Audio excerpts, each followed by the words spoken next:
Yeah, you tuned into the right place. Welcome to the rain. Golden Queuing. H 2.0. Yeah. You're looking for a diamond, found a treasure in the rough. Tired of all the noise, cause you finally had enough. I'm here to build a movement on a mission for the nation. Dropping gems of knowledge, killing all the hesitation. We fighting for the truth, yeah, we fighting for what's right. Building unity and shining up a brand new light. It's a variety channel, but the vision's crystal clear. Pushing us all forward, conquering the doubt and fear. Welcome to the Queendom, H 2.0 on your screen, where the content's real and smart and funny in between. This is more than just a stream, it's a platform for the change. Time to elevate the game and rearrange. If you're ready for a vibe that you can feel and trust, joining in the movement is a definite must. This ain't just another channel talking smack behind the screen. It's a spotlight for the creators, building up a better scene. Spreading radical love, that's the message in the code. Helping everybody carry up a heavy load. From social justice issues to the laughter that we need. Planting seeds of progress, watch them grow from just a seed. This is authentic, this is raw, this is everything you saw. Welcome to the battle that is truly being fought. Ooh, so come with your respect and see the real effect. Cause I protect my own right here on the throne. Don't make me envy. Unleash the dragon.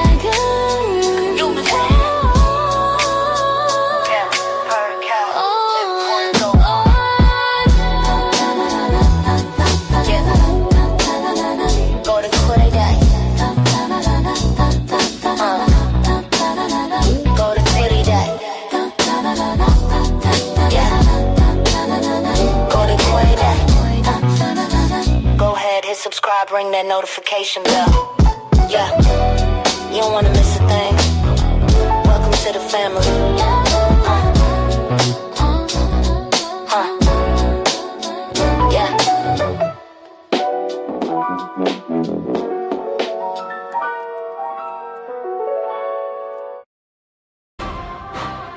Yeah.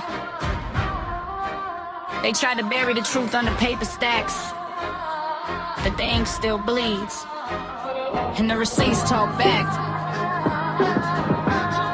Turn the volume up, this ain't entertainment, this is evidence. 3 million pages, that ain't rumor, that's weight. Names in the margins, money sealing their fate. Silicon smile, Senate ties, private planes. Same island, same silence, different last names. Files so thick they can't shred them all. Every no comment, just a crack in the wall. They said conspiracy, now it's case numbers. Truth don't age, it just waits longer. Those days, dark flights, offshore sins. Everybody clean to the paperwork hits. They thought time would erase the stain, but justice patient and the files remain. Receipts on the table, yeah, the lies on trial. Can't hydro, only stall it a while. They tried to mute us, tried to draw red lines, but the people woke up, this is headline time. Receipts on the table where the system shake. Every locked door chamber when the real ones speak. No filters, no filters, no scripted design. We don't beg for the truth, we take the fine. They put cuffs on a voice for covering pain. Camera rolling, still they screaming, restrain. Anti-ICE protest, truth in the frame. Federal fair when the message don't tame. Said just doing your job to the job hitting ours. Minus part thanks for what we perks love. First Amendment ain't, but erased in the street when the badge get nervous every time we speak. He said I won't be silent, that's not a quote. That's a one and flare in a stinking boat. Free place ain't free when the cost is jail, but the lights stay lit even when they fail.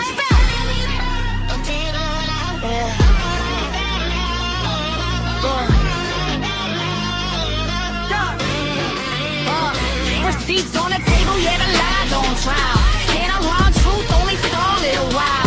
They try to mute us and draw red lines, but the people woke up, this is headline time. Receipts on the table, the innocence don't shut. Even y'all don't tell when the real bad scripts just use it your will. Never speak to the real, and we don't care about truth. The past is dry. Tech gods tweeting while the truth gets thin. Said, never been there, then the emails grim. While it's parties, get a timestamp live. Born the 12th L, talking right now. Private jets, coded chats, denial on repeat. But the inbox don't lie when the mouth say beat.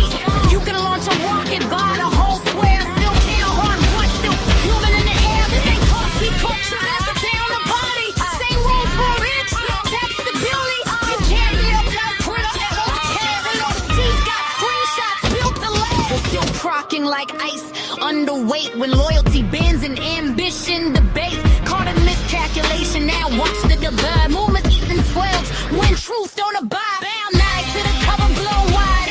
Haters in back, cameras on live. But you don't lose power overnight. You lose it when the base see daylight. This ain't up the road, it's exposed. When a hero miss, finally decompose. When the text say fate, it's a transaction. And the bill comes due with public reaction. Full-page apology, Wall Street Inc. 20 years of damage make a mind rethink. Plan a big excuse harm, but it explains scars. And broken men still human behind the bars. Fame magnifies cracks, not healing. Crowd chick collapse, call it genius feeling. Accountability, gotta walk with grief. Or we just feed cycles, we claim we hate. Say what you need, but hear this clear. Little wounds don't vanish in spotlight glare. We need truth and talk, and same glass. Or we just mount a table, and somebody's mess. The streets on the table, history watching now. Every lie told shaky when the people stand proud. No saviors, no kings, no smoke, no shrine. Just truth in the open under real time light. Just keeps on the table. Let it echo wide. From the streets to the screens. They pay high. Tip the top, top down. We're brave on the line. In the face for the news. Yeah, yeah. This is reckoning time. They call it chaos when the truth arrives. But order built on lies was never a lie. So keep the files open. Keep the cameras rolling. And never apologize for asking questions.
Hey y'all, what's up? It's your girl Golden. I am back with another live, y'all. Like I told you, we got some more things we got to get into. And child, today it is heavy. We got a lot of topics that we want to talk about, and these are some heavy hitters. But it is about 2:08 p.m. here in the afternoon, Eastern time in the Carolinas in the United States. It's a pretty decent day outside. The weather is actually warming up a bit. It's not that sunny, but it feels pretty nice out there. I hope you guys are having a good day in whatever respectful time zone you're in, whether that's morning, afternoon, evening, or night. But yeah, we got a lot of things we got to get into, y'all. So let me go ahead and give y'all a quick synopsis of what we're going to be talking about on today's live. So first and foremost, we will be playing a little bit of a video with a few breakdowns of, some of the top U.S., stories and headlines that's going on. That will be coming from Democracy Now! And then for our specific stories, we'll be getting into those as well. So number one on the docket, if y'all have not heard, but I'm pretty sure you might have by this time, we got to talk about the arrest of Andrew Mountbatten-Windsor. In a stunning development from across the pond, the man formerly known as Prince Andrew has been arrested on his 66th birthday. Thames Valley Police took Andrew Mountbatten-Windsor into custody at the Sandringham estate this morning. He is being held on suspicion of misconduct in public office. This stems from the DOJ's release of the Epstein files, suggesting Andrew shared confidential UK trade information with Jeffrey Epstein while serving as a trade envoy. King Charles has issued a statement saying the law must take its course. We also will be talking about Epstein-Bannon text and the MAGA civil war. The MAGA movement is facing an internal firestorm. Newly unsealed texts show Steve Bannon, a core architect of the movement, was in constant communication with Jeffrey Epstein as late as 2019, even offering him PR advice to rehabilitate his image. This has sparked a MAGA civil war, with base supporters revolting against leadership for their proximity to Epstein, even as Trump attempts to blame the deep state for the document leaks. We also will be talking a bit about Les Wexner and his, Lex Wexner being disposed. Billionaire Les Wexner, the man who essentially made Epstein, sat for a 6-hour disposition yesterday under oath. Wexner claimed he was conned by a world-class predator and denied any knowledge of the trafficking. However, investigators are focusing on over $1 billion in transfers and the fact that Wexner's name appears over 1,000 times in the Epstein files. The question remains, was he a victim or was he a co-conspirator? We also have to talk about the Zorro Ranch investigation and the demolition rumors. New Mexico has officially launched the Epstein Truth Commission. They have a $2 million budget and subpoena power to find out why local law enforcement ignored the Zorro Ranch for decades.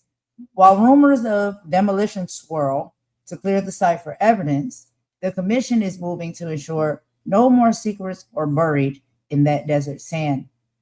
We also will be talking about our one of our favorite people over here on this channel, Ben Masilis, over on the MeidasTouch channel, and how he will be leading a State of the Union boycott. So as President Trump prepares for next week's State of the Union, a massive boycott is brewing. And yes, there is one that is led by MeidasTouch and Move On.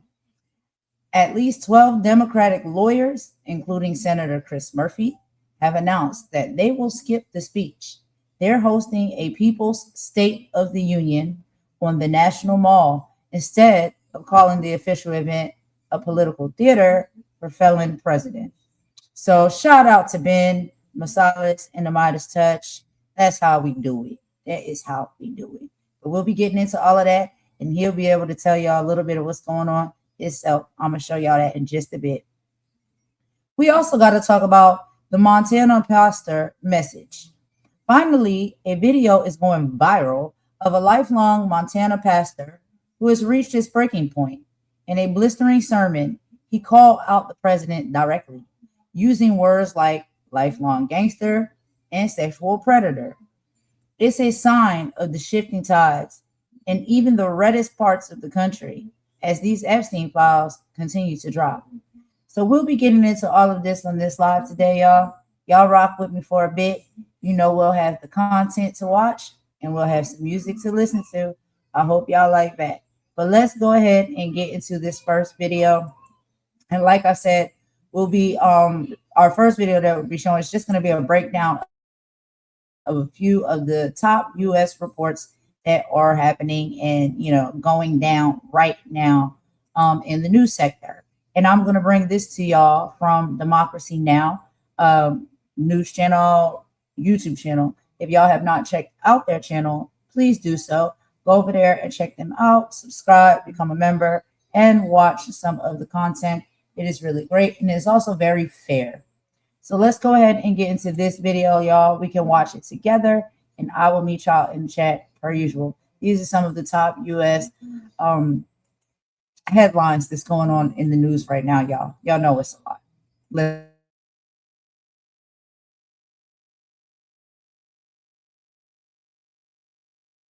Welcome to Democracy Now!, democracynow.org, The War and Peace Report. I'm Amy Goodman. The U.S. military is preparing to strike Iran as soon as this weekend, but President Trump still has to make the final decision. That's according to CNN, which cited a White House source who said Trump is, quote, spending a lot of time thinking about this, unquote. On Tuesday, U.S. and Iranian negotiators held indirect talks in Geneva and left without a clear resolution. Secretary of State Marco Rubio is expected to travel to Israel and meet with Prime Minister Benjamin Netanyahu later this month to discuss Iran's nuclear program.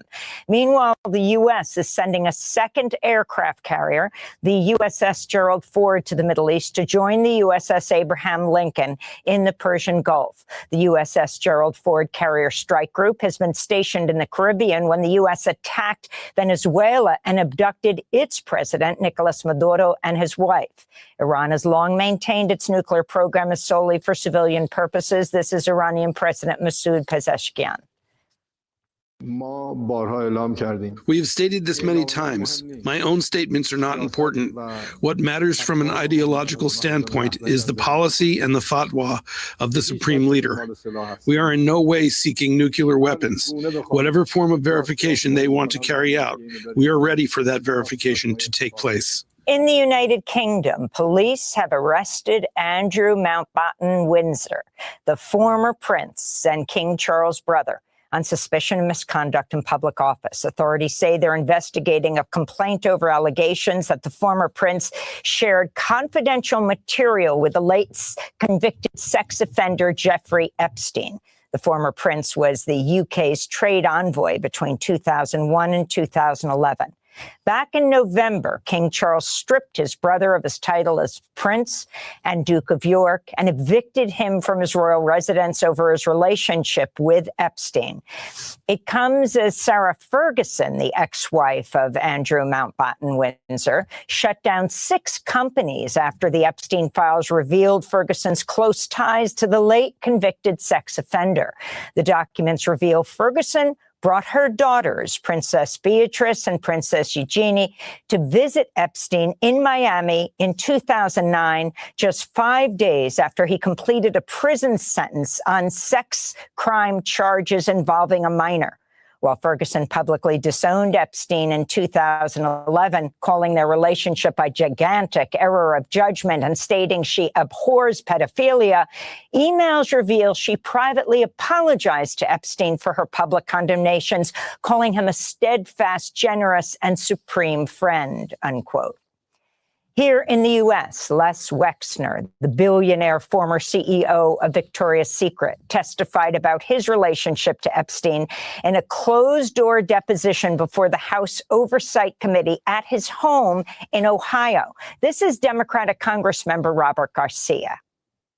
There would be no Epstein Island. There would be no Epstein plane.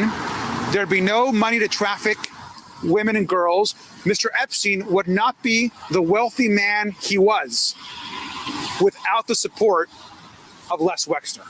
Meanwhile, a panel of independent experts appointed by the United Nations Human Rights Council is calling for an independent and impartial investigation into alleged sex crimes contained in the Epstein files. The UN panel says, quote, so grave is the scale, nature, systematic character, and transnational reach of these atrocities against women and girls that a number of them may reasonably meet the legal threshold of crimes against humanity, unquote. The Trump administration is planning to build a 5,000-person military base in Gaza, sprawling more than 350 acres.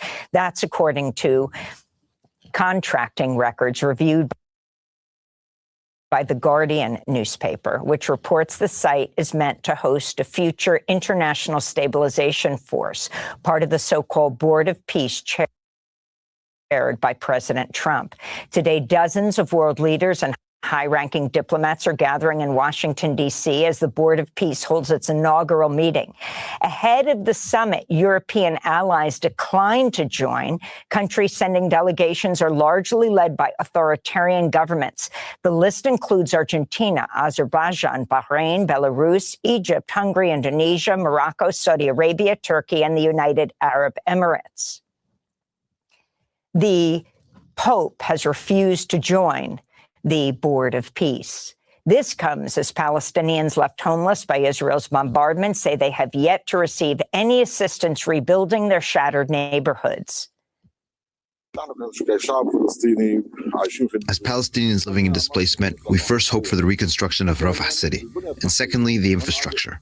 We have destruction in hospitals, in health, in education, in infrastructure, in electricity, in water, in housing, in the environment, in diseases, in the spread of diseases, and in the spread of things like that. So we hope for reconstruction in a very quick way. A new study finds Israel's assault on Gaza killed far more Palestinians than initially reported. Writing in the Lancet Medical Journal, researchers found there were over 75,000 violent deaths in the first 16 months of Israel's assault. That compares to the roughly 49,000 deaths reported by the Palestinian Health Ministry over that period. More than half of those killed in the Israeli strikes were women, seniors, or children. Palestinian photographer Mariam Daga has won a 2026 George Polk Award for photojournalism for her work documenting Israel's starvation campaign against Palestinians in the Gaza Strip. Daga was awarded the prize posthumously after she was killed last August when Israel's military bombed Nasser Hospital in Khan Yunis. She died in a second strike on the hospital alongside Palestinian journalists Moaz Abu Taha and Mohammed Salama after they rushed to the scene of Israel's initial attack. In Moscow, Cuba's foreign minister met Wednesday with top Russian officials, including Russian President Vladimir Putin, who pledged his support to the island nation.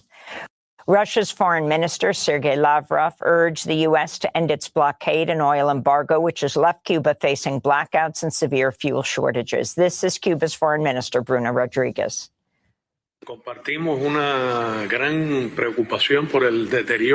We share a great concern about the deterioration of the international order, which was already unjust and precarious, but which today is being replaced by the practices of the United States government through operations of plunder and occupation of natural resources, total transgression of international law, and ignorance of the United Nations, which threatens not only the current order, multilateralism, the United Nations and others, but also the sovereignty and security of all states without exception.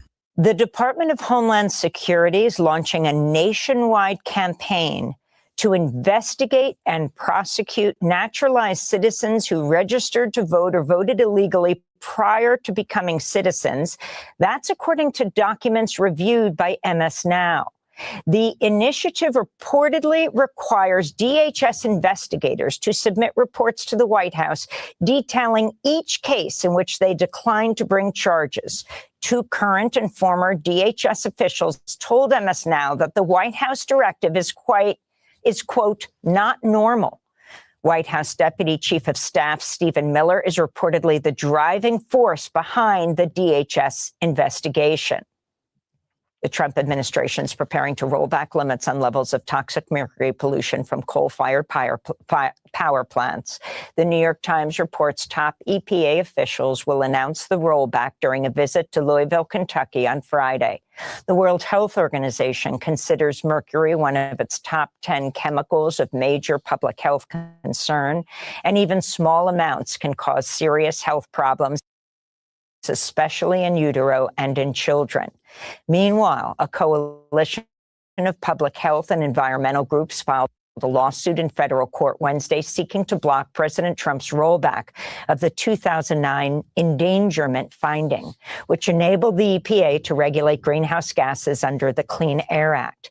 In a separate petition, 18 children and young adults also sued the EPA, arguing the burning of fossil fuels is denying them their constitutional rights to life and liberty.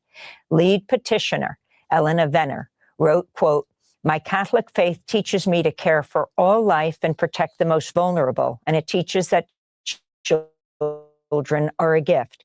I now struggle to imagine bringing a child into a world where the air is unsafe and the climate is increasingly unstable," she said. In New York, NYU Langone Health has announced it will close its trans youth health program, forcing transgender teens who are currently receiving gender-affirming care at the hospital system to seek treatment elsewhere. This comes as the Trump administration's threatened to cut federal funding from hospitals that provide hormone treatments or puberty blockers to minors. New York State Senator Eric Botcher said, quote, healthcare decisions should be made by doctors, patients, and families, not by politicians weaponizing funding to push an extreme ideological agenda, unquote. According to Stat News, more than 40 hospitals nationwide have paused or ceased to offer some type of gender-affirming care to trans youth since President Trump returned to office. South Korea's former president Yoon Suk-yeol has been sentenced to life in prison with hard labor after a court in Seoul found him guilty of leading an insurrection during a failed attempt to declare martial law last December 2024. In a verdict broadcast on live TV, a judge found Yoon unlawfully tried to send troops into South Korea's National Assembly to arrest leaders, including the Assembly Speaker and party leaders. Yoon had faced a possible death sentence. And in California, 8 backcountry skiers have been found dead after an avalanche near Lake Tahoe. A 9th skier is still missing, but is also presumed to be dead. It's the deadliest avalanche in California history. And those are some of the headlines. This is Democracy Now!, democracynow.org, The War and Peace Report. I'm Amy Goodman. And I'm Narmeen Sheikh. Welcome to our listeners and viewers across the country and around the world. Thanks for watching Democracy Now! On YouTube. Subscribe to the channel and turn on notifications to make sure you never miss a video. And for more of our audience-supported journalism, go to democracynow.org, where you can download our news app, sign up for our newsletter, subscribe to the daily podcast, and so much more.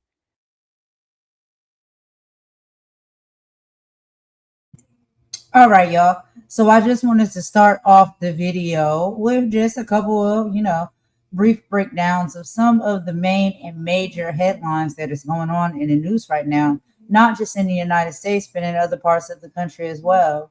And so as we can see, y'all, it is a lot. But I wanted to go ahead and just speak on something real briefly before we take a song break and get into our very first topic of the live, when I know it's the one y'all want to see most. Yeah, Prince Andrew has been arrested. I have a lot of thoughts and feelings on that, but I will hold them until the end. But anyway, I wanted to talk about a few things, okay? So when it comes to, we have the 2026 midterms coming up.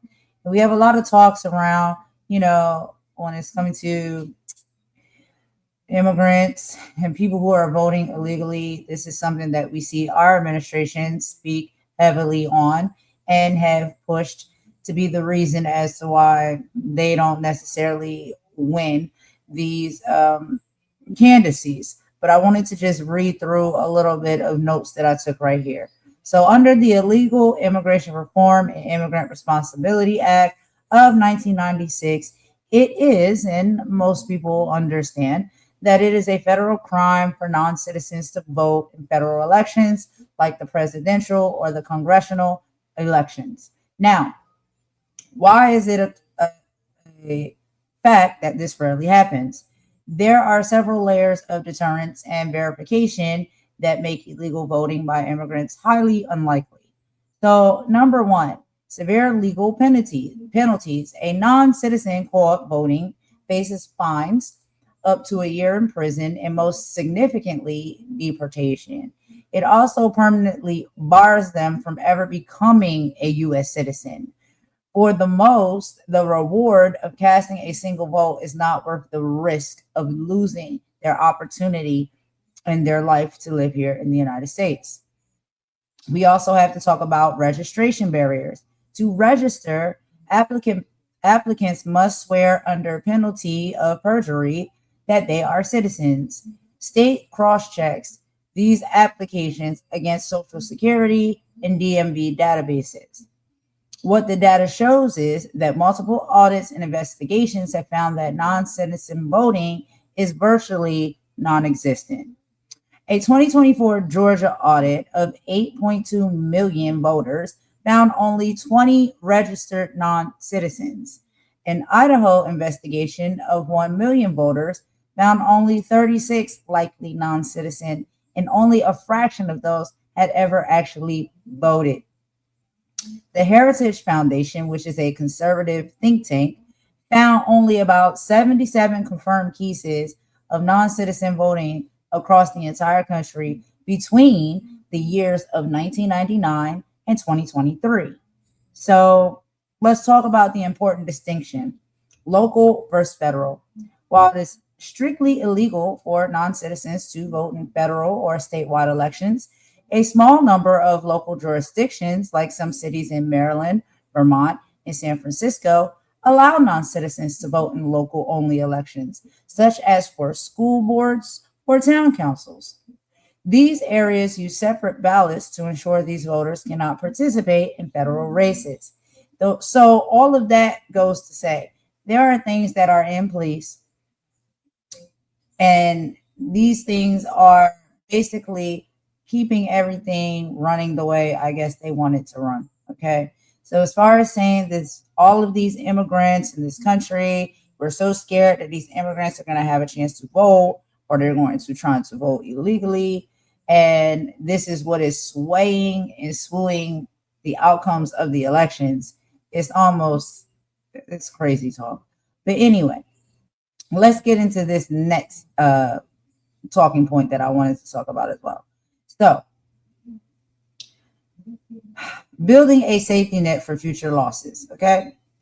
If a candidate or administration can convince the public that the system is rigged by illegal votes, they have a ready-made excuse if they lose the election. It allows them to tell their supporters that the outcome wasn't a loss, but it was a theft.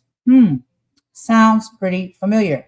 This has been a consistent theme in the headlines that we've been reading about, using Epstein files, illegal votes, anything that they can as a way to explain why internal political struggles like the MAGA civil war that we are seeing is happening right now.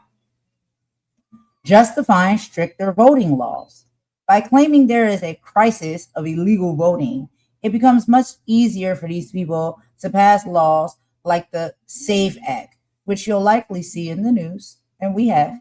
These laws often require specific types of ID or proof of citizenship that millions of even eligible American citizens, especially students, elderly, and low-income voters, don't always have handy. And they're citizens. The irony of all of this: investigations, like the recent one in Utah, found that these laws often block thousands of citizens from voting while only catching 0 or 1 non-citizen. So you make that make sense for me. Messaging and fundraising. Fear is a powerful motivator.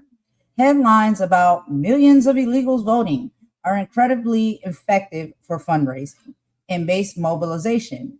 It creates a us versus them narrative that keeps donors and voters engaged, even if the numbers are tiny, like the 0.0001% found in major audits. The perception of a threat is often enough to drive political action. Here's a few quick stats that we can talk about. Like we said, in Utah, they reviewed 2 million voters. What was the results? 1 confirmed non-citizen who never even voted. In Iowa, initially claimed 2,000 plus potential non-citizens.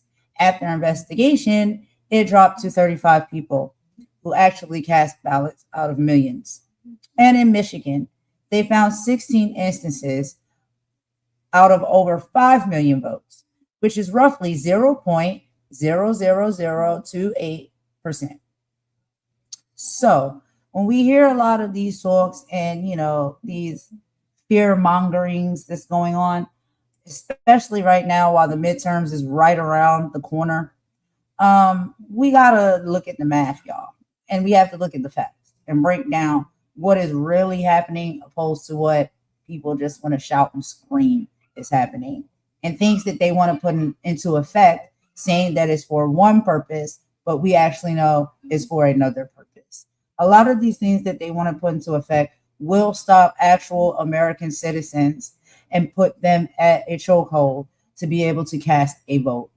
And that is what it's about when it comes down to that. So since we're on the brink of the 2026 midterms, I just thought that I would add some of that in there, just for a little bit of additional information.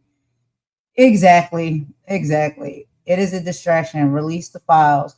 Grifter in chief. Gerrymandering at its finest. Absolutely. And we've heard multiple mayors and council members come out and talk about the gerrymandering that's been done. We've heard about the electoral maps being changed and edited so it can be, it's like a cheat code. Anybody ever play video games, Xbox, PlayStation, anything? You got cheat codes you put in. You put in those cheat codes that helps you win, because you got all these perks and these things that give you a higher advantage. These are the cheat codes that they are using in our political and governmental sector so they can gain a win. That's all it is. Nothing more, nothing less. And we basically see that, because we're not stupid. The American citizens are not stupid. People worldwide are not stupid. We see it for what it is. And yeah, so there's that, y'all. I just wanted to give that little brief breakdown. Let's go ahead and take a quick song break. After the song break, we're going to get into this next video. Yeah, former Prince Andrew has been arrested. We will let them speak on it in these next two videos that I'm going to show y'all. We'll be right back after this song.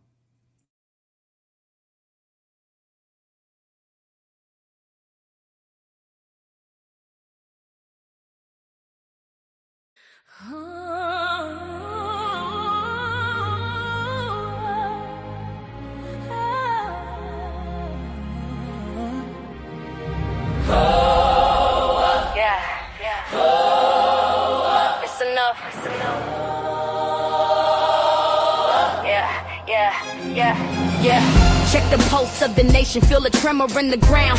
Another hollow promise, another hateful sound. The burner phones are buzzing, the leak DMs exposed. The country club whispers about the people in their robes. They smiling for the cameras, preaching unity and grace. We're drafting legislation to keep you in your place. The dog whistles the sirens, now the hoods are in the open. Igniting tiki torch shadows, leaving spirits broken. They want to turn the clock back to a time of guilt and pain, where progress is a dirty word and fear is how they reign. But every soul they try to crush just learn to stand up straighter. This ain't a game of politics, this is gladiator.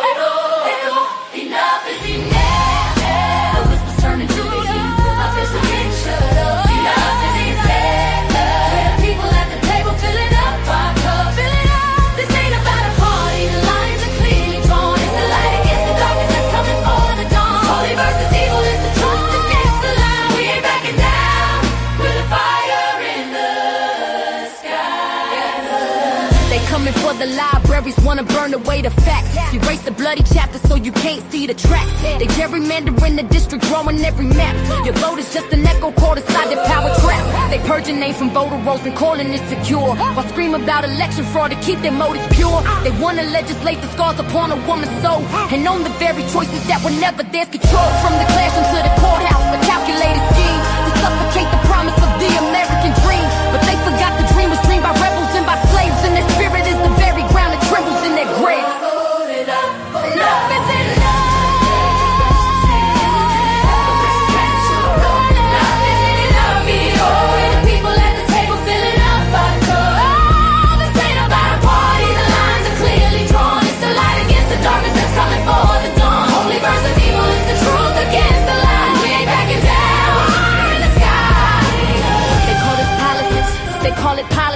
They call it survival, we call it tyranny. They stand on podiums with a Bible in their hand, but don't know the first thing about the soul of this land. This is for the teacher hiding books up on the shelf, for the doctor taking notes to more than just himself. This is for the dreamer facing down an ice patrol, for every ancestor's prayer that paid a spirit's toll. Their power is an illusion, a fortress made of glass. Our strength is in the future, they are terrified to let pass this hurricane of justice, an earthquake of the soul. It's a holy fire raging, and it's out of their control. Enough is enough. Standing too long, but you can't stand. Enough is enough. See the people at the table filling up our cup. Enough is enough.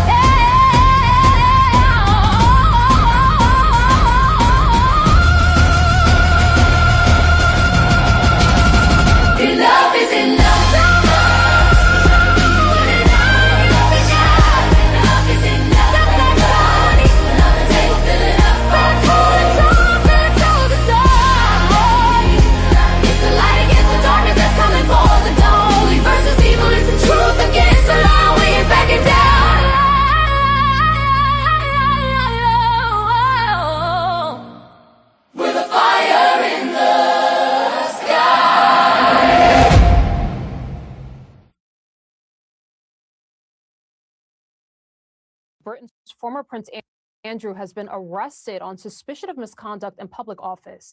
Now known as Andrew Mountbatten-Windsor, he was taken into custody in Norfolk just a short while ago. He is accused of allegedly sharing confidential information with the late sex offender Jeffrey Epstein. Mountbatten-Windsor has previously denied any wrongdoing over his ties to Epstein. King Charles had stripped his brother of his titles back in October and has since evicted him from Windsor. Let's get back down to CNN's Salma Abdulaziz, who joins us live in London. Salma, what's the latest that you're hearing? I want to start by asking maybe questions of what we don't know and what we do know so far. So we do know that he's been arrested on suspicion of misconduct in public office, but there's a lot of details that are still missing here, of course, Rahel. We don't know the specifics of the allegations of this investigation by the police. We're talking about a period of time between 2001 to 2011 when he was representing the UK as a trade envoy. But what are the specific allegations, the specific accusations of misconduct? We don't yet know that. What information actually prompted Thames Valley Police to make this arrest? That's the key question here, because we understand that they have been assessing this claim for some time now, I would say a period of days. That latest trove of emails where we see these allegations come to light has been out for a few weeks now. So what was the trigger? What was the switch? What was it that the police held on to that said, okay, now is the time when we need to take this very extraordinary action, of course, in this country? We also don't know where Andrew Mountbatten-Windsor is currently being held. We don't know where he is being held. We simply know that he's been arrested, but we don't know any details beyond that or what the status of that is in terms of his arrest. And we still don't know if he's been interviewed under caution. That's what it's described as in this country. So essentially, has he been asked questions? Has he sat down with a police officer and been asked questions as of yet? And where has he been asked these questions? What location has he been taken to? What do we actually know right now? Well, what we do know is Mr. Andrew Mountbatten-Windsor, former Prince Andrew, who only earlier this month was forced out of the royal residence, pushed into his brother's residence, the Sandringham estate, which is currently being searched by police, has now faced a watershed moment, really, not just for himself, but for the royal family and really for this country at large, being arrested. Now, again, being arrested does not mean being guilty. We do not know the specifics here of why the police have taken this extraordinary action of arrest. That is the detail we need. But you can imagine that the royal family is reeling. King Charles has been trying to get ahead of this time and time again. Last year, he stripped his brother of all his royal titles. I said he's pushed him out of the royal residence. He even took this really extraordinary step of preempting the possibility of this happening right now by saying he was willing to support the police in any inquiry that they had. So there's going to be a sense in this country, first of all, that this has caught up with Prince Andrew. He has been long under question, long under suspicion for his relationship with Jeffrey Epstein, a relationship that he appears to have lied about in the past, saying that he ended his relationship with Mr. Epstein once he was a convicted sex offender, so around 2008. Now, in these latest email troves, that does not appear to be the case, and it is now clear that he did continue that relationship after Epstein was convicted, and it is that information that led King Charles to strip him of his royal titles, to take these extraordinary steps to try to get ahead of what's happening here. But again, it has caught up with them. There is going to be also a bit of empathy, I imagine, in this country for his family, the York family, as they are known here. He has two young daughters. They're in their 30s. They have their own families. Their faces have been splashed all over the media for the last few days. So many questions here swirling around what is, first of all, a family that represents this country, the monarchy as an institution, and how Mr. Andrew Mountbatten-Windsor represented it as a trade envoy. And I did write down some details of the emails that could be in question here. Around 2010, he appears to have forwarded government report visits, details of those visits in Vietnam, Singapore, China. There are emails that indicate that Mountbatten-Windsor forwarded investment opportunities for gold and uranium in Afghanistan. He had a duty of confidentiality between 2001 and 2011 as trade envoy. Did he abuse the public office? Did he violate government information? Did he violate the pact for confidentiality? That is the question the police are asking right now. The details around that we have yet to know. So this is the kind of story where it generates a flurry of text links, people trying to put together what they know now. Can you remind us the state of play here in the U.S. right now? It's the House Oversight Committee, right? Like who is investigating what at this point? Well, that's a question that we don't actually know the full answer to. The House Oversight Committee is pursuing some depositions with the former Victoria's Secret owner, Wexner, did a deposition yesterday, but also there's this whole the question. And he's of a major donor, yes, which is why people are focused on him. And the question of whether Bill and Hillary Clinton, what their testimony will look like, that's been going back and forth, but is expected in the coming weeks. But I think that the thing that is notable here is that so far the fallout from the Epstein files, which by the way have still not been fully released despite the law that said that they needed to be, the fallout has been not in America, not in American politics, in ways that people have really been feeling the kinds of results that have been happening in Europe, yeah.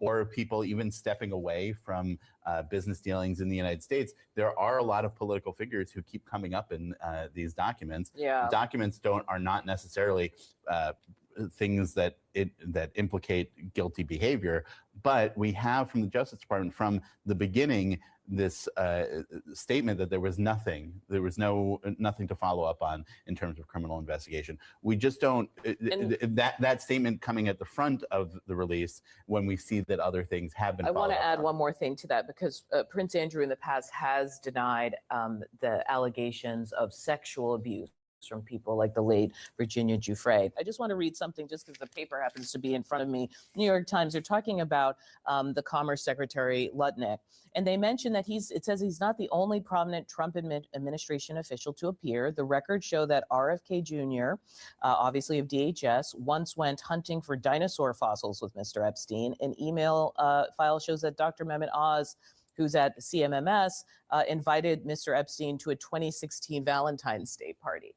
None of these things are criminal, but they're also part of this dialogue that says the elites, there's an elite out there, they're all buddies, they all hang out with each other, and they accrue the benefits of that. Yeah, absolutely. And also in 2016, he was a convicted pedophile. Why are you hanging out with this man in general?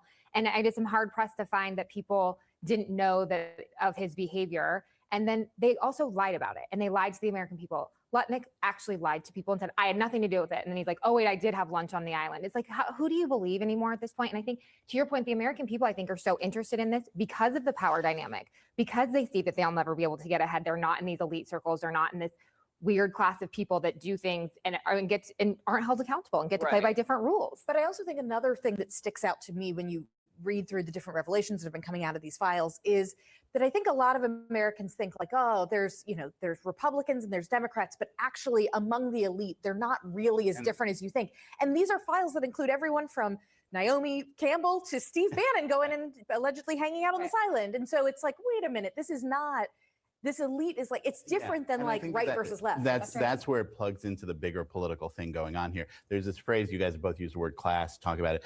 Ro Khanna, the congressman from California who wrote the bill that was the Epstein file, he has this phrase, the Epstein class, which has now gotten some pickup. Oh yeah, or the Epstein administration, I've heard him say. Yeah, but the Epstein class, I think, does get into people have a feeling that there are some who are getting ahead, who are getting wealthy, while a lot of Americans are struggling and are not able to break through. They see this going on, and what's in these files, at the very least, does seem to confirm that for a lot of people, that there's this rich network of people. They go hunt for dinosaur fossils together. They hang out on an island.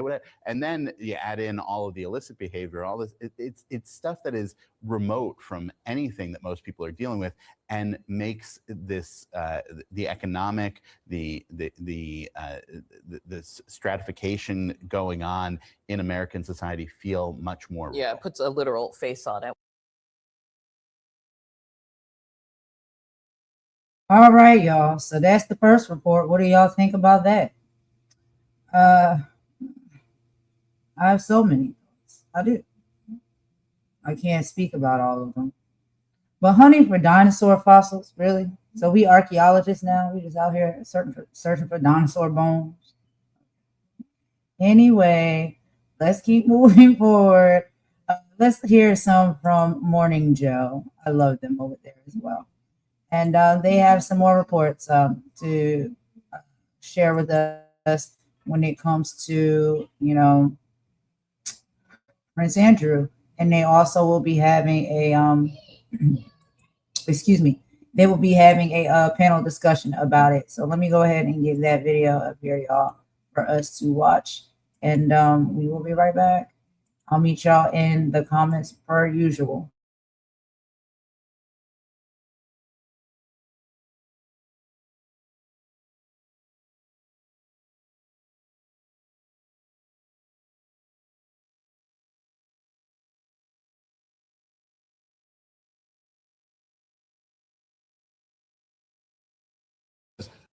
Former Prince Andrew has been arrested on suspicion of misconduct in public office. That's right. Prince Andrew has been arrested. Sky News reports police had been assessing claims against the former Duke of York, who turned 66 today, that emerged in the Jeffrey Epstein files. Police haven't named the person arrested, quote, as per national guidance. According to the Crown Prosecution Service, misconduct in a public office refers to serious willful abuse or neglect of powers relating to the role. Andrew has denied any wrongdoing. Caddy, I think it's hard sometimes for Americans to understand London's culture, how tight it is, how close people are, how you know, we see people, you know, royals, and we think, you know, they're far afield.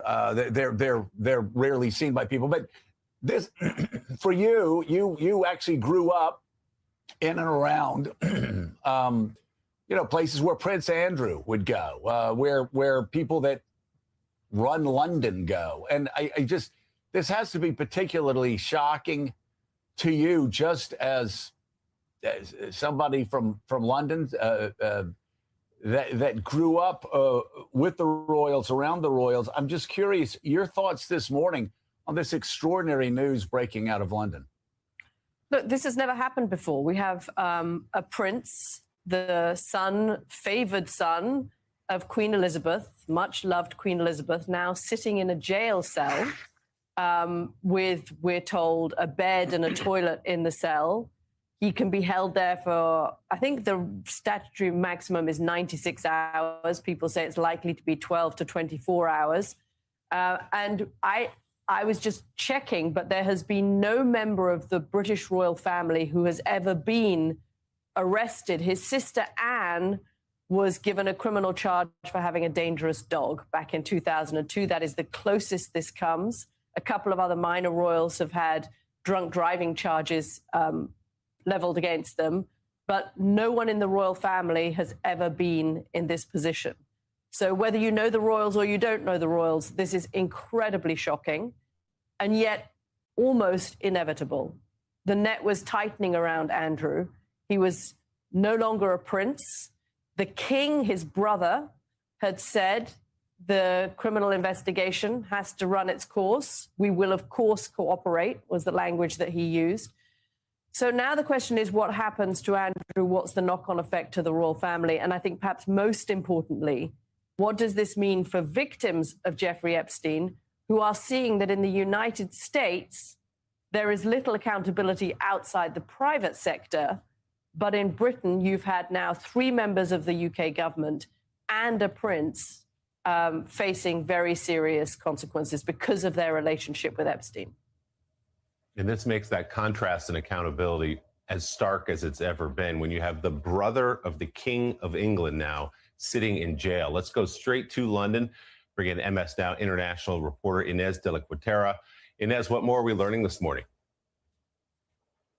Hey, yeah, I mean, a really remarkable turn of events. As Caddy just mentioned, this is the first time a member of the royal family has been arrested, at least in recent history.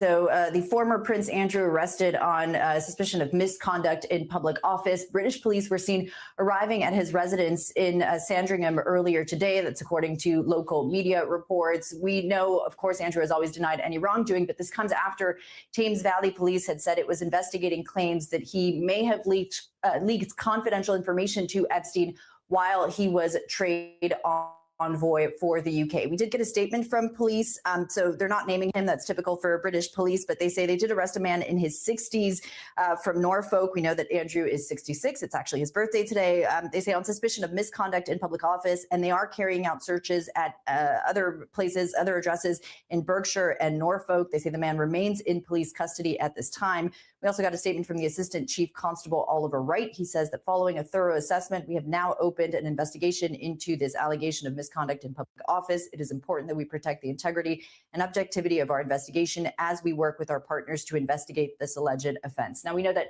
Buckingham Palace just about a week ago had said that it would be cooperating with this investigation. That is also remarkable. We had heard, the members of the royal family also speaking out about this. The King, the Prince and Princess of Wales, putting out statements saying that they were deeply concerned by these allegations, that their thoughts remained with the victims. Of course, we know that back in the fall, Andrew had been stripped of all his royal titles because of his ties to Epstein. And as you guys just mentioned, this comes as there's been this real push for accountability in the UK, whether it has to do with the royal family or members of the government as well, with two of the British Prime Minister's aides having to resign over the Peter Mandelson scandal. Mandelson also believed to have leaked confidential information to Epstein, the prime minister really fearing for his political future at one point. And we did hear from Starmer just this week, actually. He was asked about, the Epstein scandal, and he said that basically no one is above the law, not even Andrew. And he is calling for Andrew to testify before both UK and US authorities. Wow. Ines de la Quatera live from London. Thank you very much for your reporting this morning.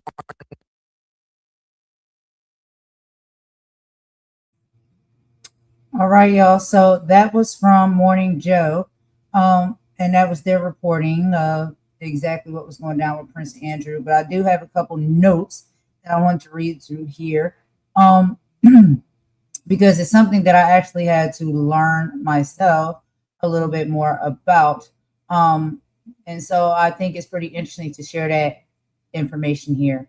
So number one, we have to talk about with Prince Andrew, the loss of his royal shield. Okay, so for centuries, senior royals were protected by a mix of legal immunity and extreme deference. However, in October 2025, King Charles III took the unprecedented step of formally stripping Andrew of his prince title, his HRH, which is his Royal Highness style, and his Duke of York peerage. So what does that mean? He is now legally a private citizen. Andrew Mountbatten-Windsor, without those titles, the police no longer have to jump through the same diplomatic hoops to arrest him. He is treated like any other person suspected of a crime. Now, let's talk about the nature of the charges or the alleged charges. And it comes to the public office. The charge isn't just about his private life. It is about his job. He is being investigated for misconduct in a public office because he was a UK trade envoy, a government-funded role. While he was allegedly sharing confidential documents and information with Jeffrey Epstein, he is being held to the standards of a government employee. In the UK, a public officer who abuses the trust of the public can face life in prison by using a specific work-related charge rather than a personal one. The police have a much stronger legal path to an arrest when it comes to this. Now, King Charles III has a very different strategy than late Queen Elizabeth II. While the Queen was known for protecting the family, Charles is focused on protecting the institution of the monarchy. Charles knows that for the monarchy to survive, it cannot look like it's protecting someone accused of these type of crimes. By issuing the statement that the law must take its course, the king essentially gave the police a green light. He made it clear that the palace would not interfere, which left Andrew with zero protection from the crown. Then we have to talk about the Epstein files and that type of evidence. The final nail in the coffin was the massive release of the documents by the U.S. Department of Justice, January 2026. They weren't just he said, she said stories. They included, number one, digital receipts, emails showing Andrew forwarded confidential trade briefs to Epstein within minutes of receiving them, photographic evidence, new unredacted photos from the Epstein estate that directly contradicted Andrew's previous public claims about his whereabouts. So in short, he's very vulnerable because he lost his status. His brother, the king, decided to stop protecting him, and the evidence became too specific for the police to ignore. And so that's a lot about what's going on with that. Just for a quick breakdown of how all of that goes, which I didn't know at first either, and I had to do my research and, speak with people as well to find out more about this and how it works, because, I'm here in the United States, not the United Kingdom, and so I didn't know. But after doing said research and reading through and having these conversations, I understand it more now. But anyway, y'all, let's go ahead and take a quick song break again. After we come back from this song break, we got to get into our next video, and we'll be talking about, of course, more of the Epstein files, and we'll be talking about some of these Bannon texts that have sparked a MAGA civil war, and we'll be talking about how Wexner gets disposed. So we'll get into that after this quick song break. We'll be right back.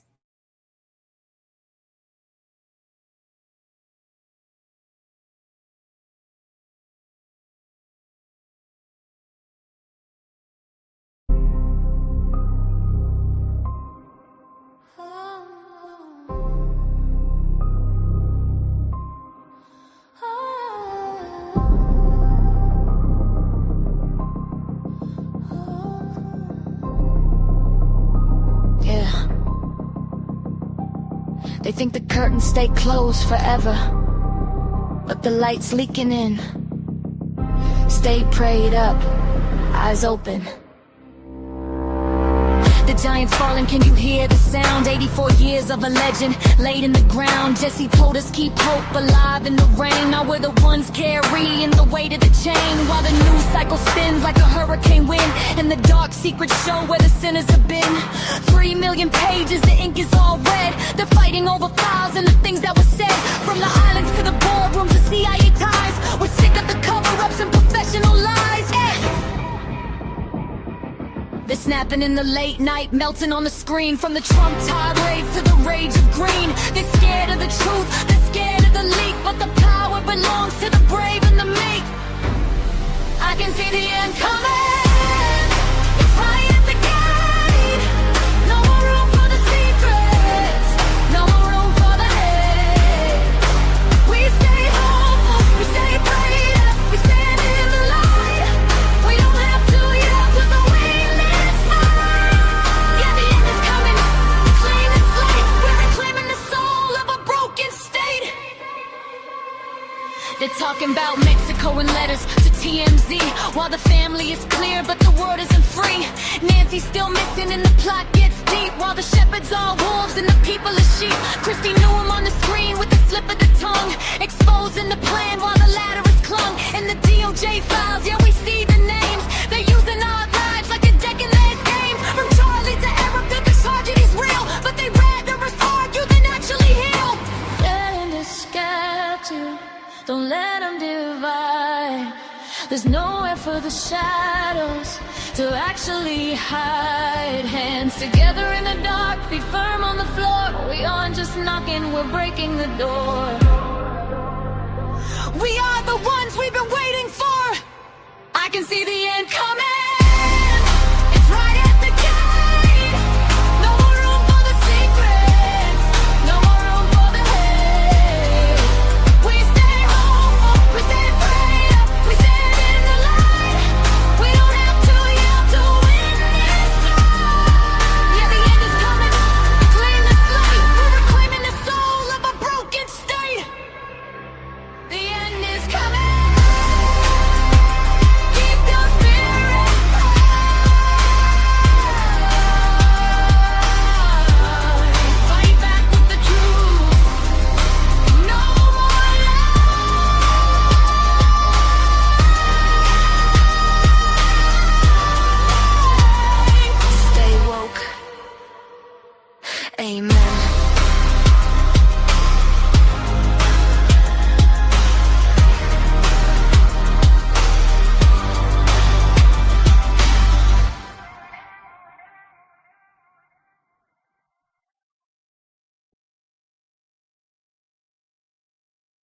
Jeffrey Epstein released in the Epstein files have ignited something of a civil war in MAGA world. In one message, Bannon suggests President Trump should be removed from office during his first term for erratic behavior.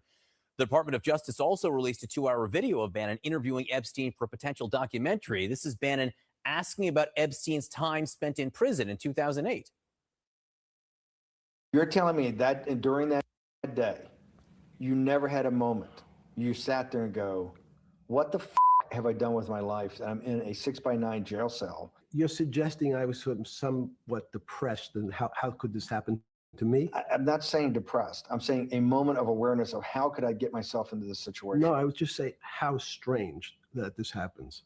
Just, it's strange. People would either ask to borrow money or make some other types of comments about.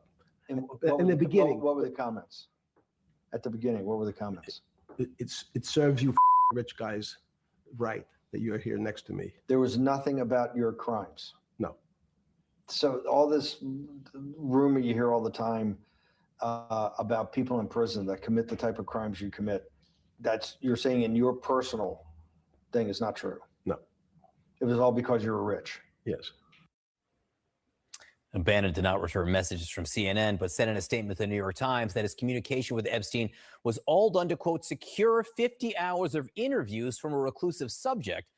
For more on this, I want to bring in David Urban, former Trump campaign advisor and CNN senior political commentator. David, great to see you. You're shaking your head. I want to get to why in just a second. You know, the 25th Amendment reference from the Epstein files has caused some uproar inside the MAGAsphere. It's dated December 31st, 2018, and it's a text exchange between Bannon and Epstein. And we should note the context is unclear, but Bannon says, going to blow him up right out of the box. White House has zero plans to punch back. Fort Apache with no cavalry en route. Jeffrey Epstein then says, in No Soldiers in the Fort, he is really borderline, not sure what he may do. And then Bannon replies, I think it's beyond borderline 25th Amendment. Now, we reached out to Bannon on this exchange and have not received a response, but people like Roger Stone and Marjorie Taylor Greene are speaking out. So tell me about why you were shaking your head and tell me what you were hearing inside the president's supporters. Yeah, so, you know, John, you said also, you left out General Flynn and many, many others. If you go to Twitter and just look at, MAGA influencers, or just Google, or put in the Twitter search, Bannon, Epstein, see what comes up. There is not one supporter, not one MAGA person that's supporting Steve Bannon for a variety of reasons. One, it looks like he signed up to try to rehabilitate a person who committed horrendous sex crimes. You hear him in the interview with Jeffrey Epstein. He doesn't say nobody in prison talked to you about being a pedophile. He doesn't call him out. He's trying to be polite to him, it seems. It's absolutely mind-blowing. And there's something like 19 other hours of tape that have yet to been released that Steve Bannon says that he's keeping because he was some sort of double secret agent and was going to really try to blow Jeffrey Epstein up. Well, Roger Stone and many others in the MAGA universe think that that's a crock. And if Steve Bannon is going to be out there trying to defend himself, he better get out there quickly, because the narrative does not look good for Steve Bannon at this point. It looks like he was out there to line his pockets defending a sex offender. How do you think the president will react to all of this? Listen, so Steve Bannon got a pardon at one point in time along the route here. We know that they were close. I am, from what I hear lately is that there have not been that much communication with Steve Bannon and any senior officials in the administration in lieu of these revelations. And I can't imagine that the 25th Amendment revelation inures him to the president any more than he's far away, getting further. And I know that this most recent revelation is going to push that boat even further away from this administration. Yeah, again, we'll have to see if the president is asked in any detail about this. But that comment about the 25th Amendment was 2018. It's hard to imagine what was going through Bannon's head at that point. David Urban, thank you for explaining the discussions that are taking place. Not going away, John. Not going away. Doesn't appear to be. David Urban, thank you. A new twist in the Epstein files is playing out as we speak. Les Wexner, the billionaire former owner of Victoria's Secret, is giving congressional testimony, a deposition in Ohio. about his connections to Jeffrey Epstein. Just a short time ago, Wexner told lawmakers, quote, "I was conned, I have done nothing wrong, and I have nothing to hide." Wexner went on to say that Epstein stole hundreds of millions of dollars from his family. The 88-year-old has been connected to Jeffrey Epstein as far back as the 1980s and says he cut off communications with Epstein in 2007. I'm going to go straight to CNN's Kara Scannell. Kara, you've been doing some terrific reporting on Lex Wexner, separate and apart from what's happening in this deposition. What can you tell us? Well, Dan, I mean, the Republicans and the Democrats want to know from Wexner what his relationship was with Jeffrey Epstein, particularly as it relates to the money. And at CNN, we have reviewed the Epstein files and had found records that show that Wexner's attorneys told investigators in 2019 that they believe that Wexner had initially gotten together with Epstein in the 1980s when he was recommended by other sophisticated financiers, and that Epstein had managed his money then until there was that initial state investigation in Florida into Jeffrey Epstein. And it was at that point that Epstein had turned the reins of the business or his personal financials back over to Wexner. And Wexner's lawyers told investigators then that they had Wexner's wife had then taken over control of the finances and discovered that Epstein had stolen hundreds of millions of dollars from them. That is something that is of interest here. And it was from that point that Wexner said that he cut off ties with him. The lawmakers who from the House Oversight Committee who are sitting with Wexner today have said that they want to follow the money because it was the money that gave Epstein the ability to know the rich and powerful and his entree into that whole world. One of the members who actually traveled to Ohio, Representative Robert Garcia, was on CNN this morning, and here's what he said he wanted to learn today. Most important information for us is really about the money. We know that Wexner was Jeffrey Epstein's single largest benefactor. Wexner, of course, is incredibly wealthy, a billionaire, obviously very well known, not just here in Ohio, but across the country. And when you think about Epstein's wealth, whether it was the plane, the island, the amount of money he had, his homes, much of that came directly from Wexner. And we're not exactly sure why. It's not clear. While Wexner has said that Epstein was a money manager, the amount of wealth, the amount of money that was transferred over is so large that we have significant questions. Now, Wexner has said that he cut off ties with Epstein, and our review of the Epstein files does not show that there was any continued communication between them. That's something we've seen with some other powerful people who said that they stopped communicating with Epstein. That turned out not to be reflected in the records, showed that the communications did continue. That doesn't appear to be the case with Wexner. He's been fairly consistent. So we'll see if we hear from the lawmakers today and how what he told them informs their opinion and how they view that this will help their investigation going forward. Dana? All right, Kara, thank you so much. Appreciate it.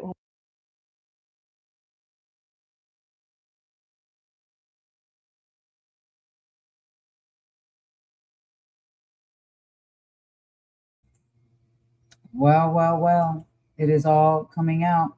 So let's get into, because I have a few notes here as well, the dark history of all of this, okay? So the Epstein corner man. The most damaging part of the newly released Epstein files that were released in February 2026 is the intimate nature of the text between Bannon and Jeffrey Epstein from 2018 to 2019. In several texts, Epstein referred to himself as Bannon's corner man, a boxing term for the person who trains and advises a fighter. Bannon, in turn, called Epstein a genius and brilliant. Epstein was so invested in Bannon's political future that he urged Bannon to see his personal doctor for a physical, texting to him, and this is all alleged from the files, "I need you alive and healthy for the long game. No, you know movement." Bannon didn't just know Epstein. He was actively working to rehabilitate Epstein's image. They filmed nearly 20 hours of an interview intended for a documentary that would frame Epstein not to be a predator, but as a philanthropist. Then we also have to get into the geopolitical plottings around the two of them. The files show Bannon and Epstein were using their populist movement to target world leaders that they dislike, such as the Pope. In June 2019, Bannon texted Epstein, "We'll take down Pope Francis." They discussed using a controversial book about the Vatican to undermine the Pope, with Bannon even offering Epstein an executive producer credit on the film version. Then we have to talk about the European far right. Bannon allegedly used Epstein's connections to try and secure funding for far right parties in France, Le Pen, and Italy, Salvini. Now, when this comes to the MAGA civil war, this has caused a massive rift in the base. Many of Bannon's War Room listeners are shocked that the man who preaches against decadent elites was sharing breakfast and strategy sessions with Epstein a decade after Epstein's first conviction. The criticism. Figures like Elon Musk have publicly called for Bannon to be investigated over the ties, and online forums are buzzing with questions. How could you be friends with a ex-African while claiming to fight for the people? Criminal history and legal troubles.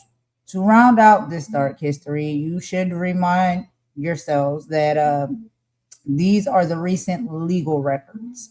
So, February 2025, Bannon pleaded guilty to a scheme to defraud donors who gave money to a private border wall.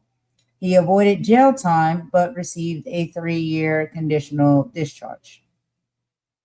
He served 4 months in federal prison in 2024 for contempt of Congress after refusing to cooperate with the January 6th investigation.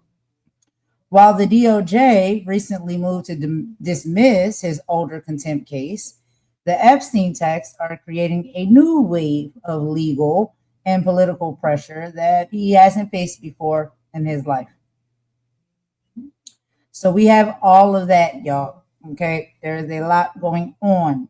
Now, Wexner sat, like we said, for a 6 grueling hour deposition at his New Albany mansion. His main defense was that he was duped by a world of class conmen. The quote is, and what he told investigators, "I was naive, foolish, and gullible to put any trust in Jeffrey Epstein. While I was conned, I have done nothing wrong and have nothing to hide." He insists that he cut ties with Epstein back in 2007 after realizing Epstein was an abuser, a crook, and a liar. However, newly unsealed DOJ records suggest that the two may have remained in contact longer than Wexner previously admitted. We have to get into this $1 billion issue. So congressional investigators, specifically Representative Robert Garcia, dropped a bombshell during the deposition. They have identified over $1 billion that was either transferred, provided in stocks, or given directly from Wexner directly to Epstein.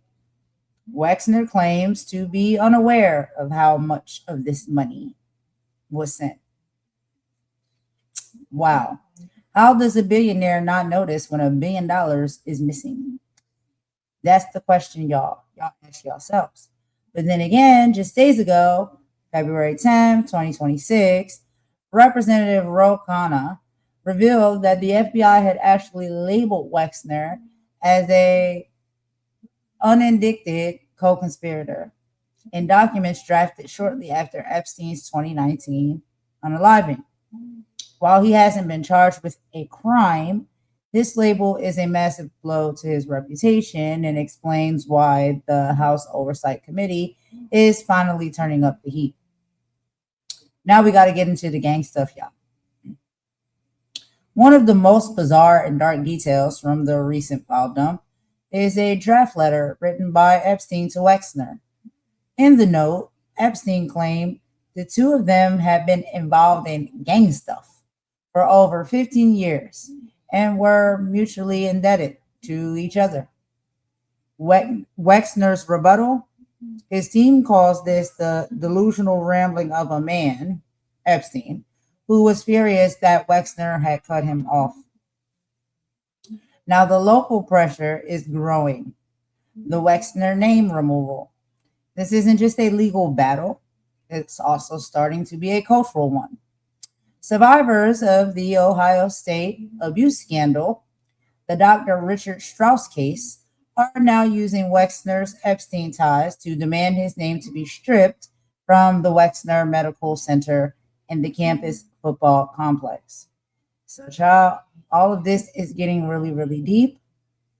And the information is coming out, and people just seem to be, having no problem speaking on each other. So, the shadow billionaire. Wexner was the only client of Jeffrey Epstein truly, really ever had. Without Wexner's money and power of attorney he gave Epstein in 1991, Epstein would never have had the private jets, the New York townhouses, or the islands. Wexner didn't just know Epstein. He funded the lifestyle that allowed the alleged crimes to happen. And I have to say these words because this is what they want you to say on YouTube. But anyway, what do y'all think about that? The Wexner and the Epstein ties.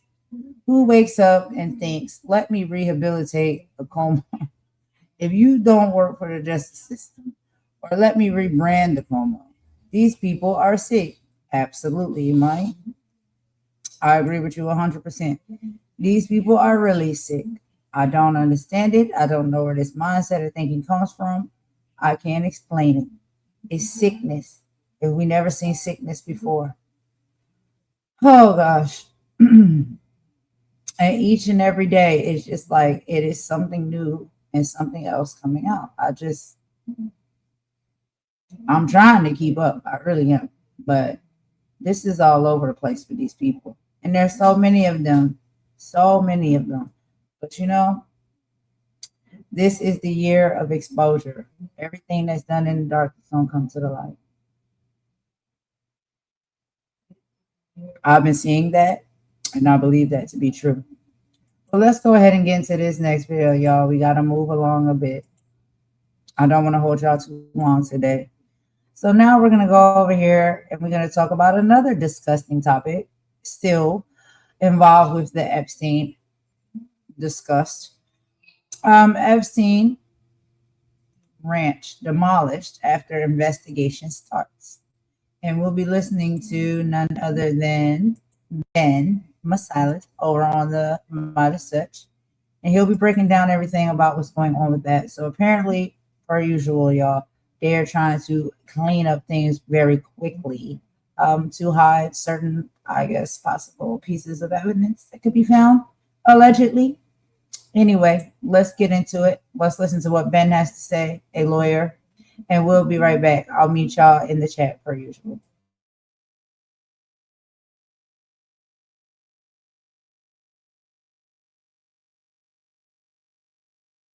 Who purchased Epstein's Zorro Ranch in 2023, where it appears that unthinkable and heinous crimes by Epstein and the cabal were committed. Well, this MAGA politician, Don Huffines, just gave an interview with Matt Gaetz, of all people. And Huffines says that he's already basically demolishing and doing construction work at the Zorro Ranch because he says he's turning the ranch into a Christian retreat for children. Now, this follows the unanimous vote in the New Mexico legislature where they agreed to create a truth commission to investigate the crimes that were committed at Epstein's New Mexico ranch that Epstein called the Zorro Ranch. I did a deep dive into the unthinkable and heinous acts that likely took place there. and the New Mexico legislature, they've just begun their investigation. It's a group of legislators. You have a individual by the name of Andrea Romero. She's one of the co-sponsors. She's a state representative there who's one of the leaders of this Truth Commission. And they want to conduct an investigation. What went down at the Zorro Ranch? Why was there no investigation before? Why did the feds tell the New Mexico AG and the New Mexico do not do sex trafficking investigations? And then why did the DOJ not do investigations there? What else went down there? Epstein purchased that Zorro Ranch in 1993 from a former governor of New Mexico. We know that there were initial FBI investigations in the ranch around 2006, 2007. And when the FBI started to ask the house managers their questions about masseuses and individuals coming in and out and girls coming in and out, the house managers got a call from the home office saying, do not speak with these FBI agents anymore. And then the house managers, this was like 06, 07, kicked out the FBI agents. And then nothing really ever happened there again. But we know from the victims and the survivors' accounts that that was one of the sites of some of the most heinous acts. I'll go through that in a moment. But here is Don Huffines right here going on a show with Matt Gaetz on OAN saying that the property's already basically under construction. It's now being transformed into a Christian retreat. He says it was a dark place, and now it's going to be a place of light, and there's going to be children there, and it'll be a Christian retreat for children and families on the Epstein Zorro Ranch. What in the world? And you're doing construction there? Isn't it a location where there's an investigation taking place? If you're isn't there an issue that people have questions about whether bodies are being buried there and and you're doing construction there right now, and you're announcing that right after the Truth Commission was created to issue subpoenas and do investigations on the property? I mean, hello, are y'all seeing what I'm seeing right here? Here's Don Huffines. Again, he's a MAGA Republican. He calls himself Ultra MAGA. He was a Texas state representative or a Texas state senator. He went to Moscow in 2018 as a Texas state legislator in order to help Moscow or normalize relations between the United States and Moscow. His whole thing is Trump, Trump, Trump this, Trump that, Trump that. His son, Russell, currently has a top job in the White House. His son's a young guy currently working in the White House. Hello. Here's what Don Huffines told Matt Gaetz. Here, play this clip. Now you have plans to take something evil and bring it into goodness, bring it into light and positivity. Tell us about that plan. Well, of course, that is the main reason I bought the property. This was obviously a dark place, and we wanted to put light in a dark place. It always shines the brightest when you do that. My faith is so strong in Jesus, and it really is. And I'm going to make this, the plan all along is to make this property into a Christian retreat. As a matter of fact, it's under construction today. And that's our goal. That's why we named it San Rafael. We named it Saint Raphael, as you probably know, an archangel, and his what he does and helps people with is healing and being the healer, and also blessing those that are traveling. And we think that's really germane to this property. Now, I just want you to think about this. He's on with Matt Gaetz. Yeah, Matt Gaetz, who the House Ethics Committee found substantial evidence about Gaetz having sex with an underage girl in 2017, and that he regularly paid women for sex while he was in Congress. That's what the final report said. Here's the headline from CNBC. Matt Gaetz, former Trump AG pick, had sex with underage girl while in Congress. House Ethics reports it. I know you know that already, but you have Gaetz doing the interview with Huffines. Huffines saying he's turning the Zorro Ranch of Epstein that he purchased at a discounted price because of the history into a Christian retreat for children and that it's already under construction? What is going on?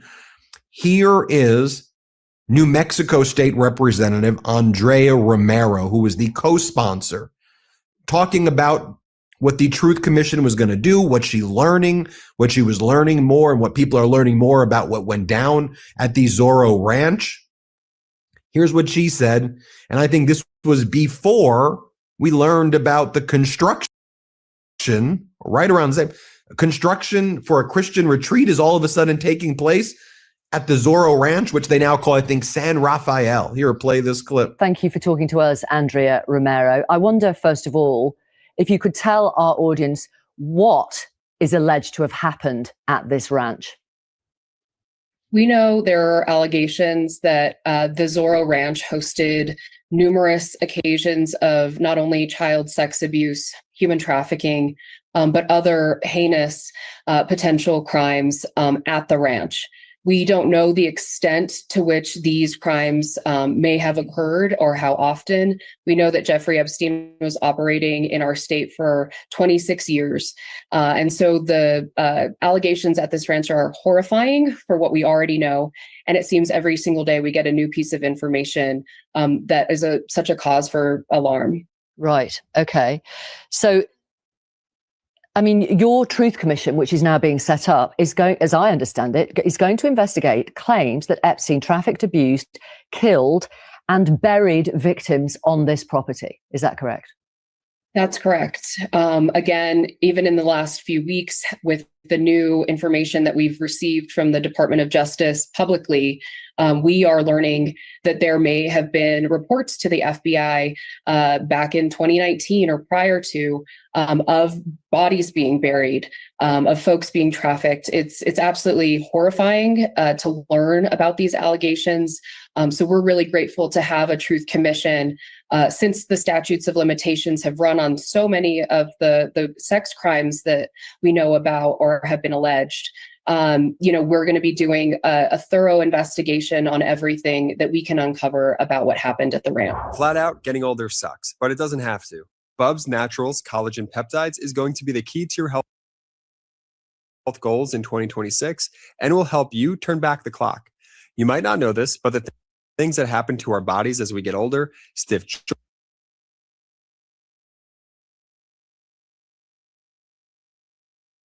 things. In 2023, 4 years after Epstein's death, San Rafael Ranch had been listed on the open market for years and was scheduled for public auction. Let's pause there.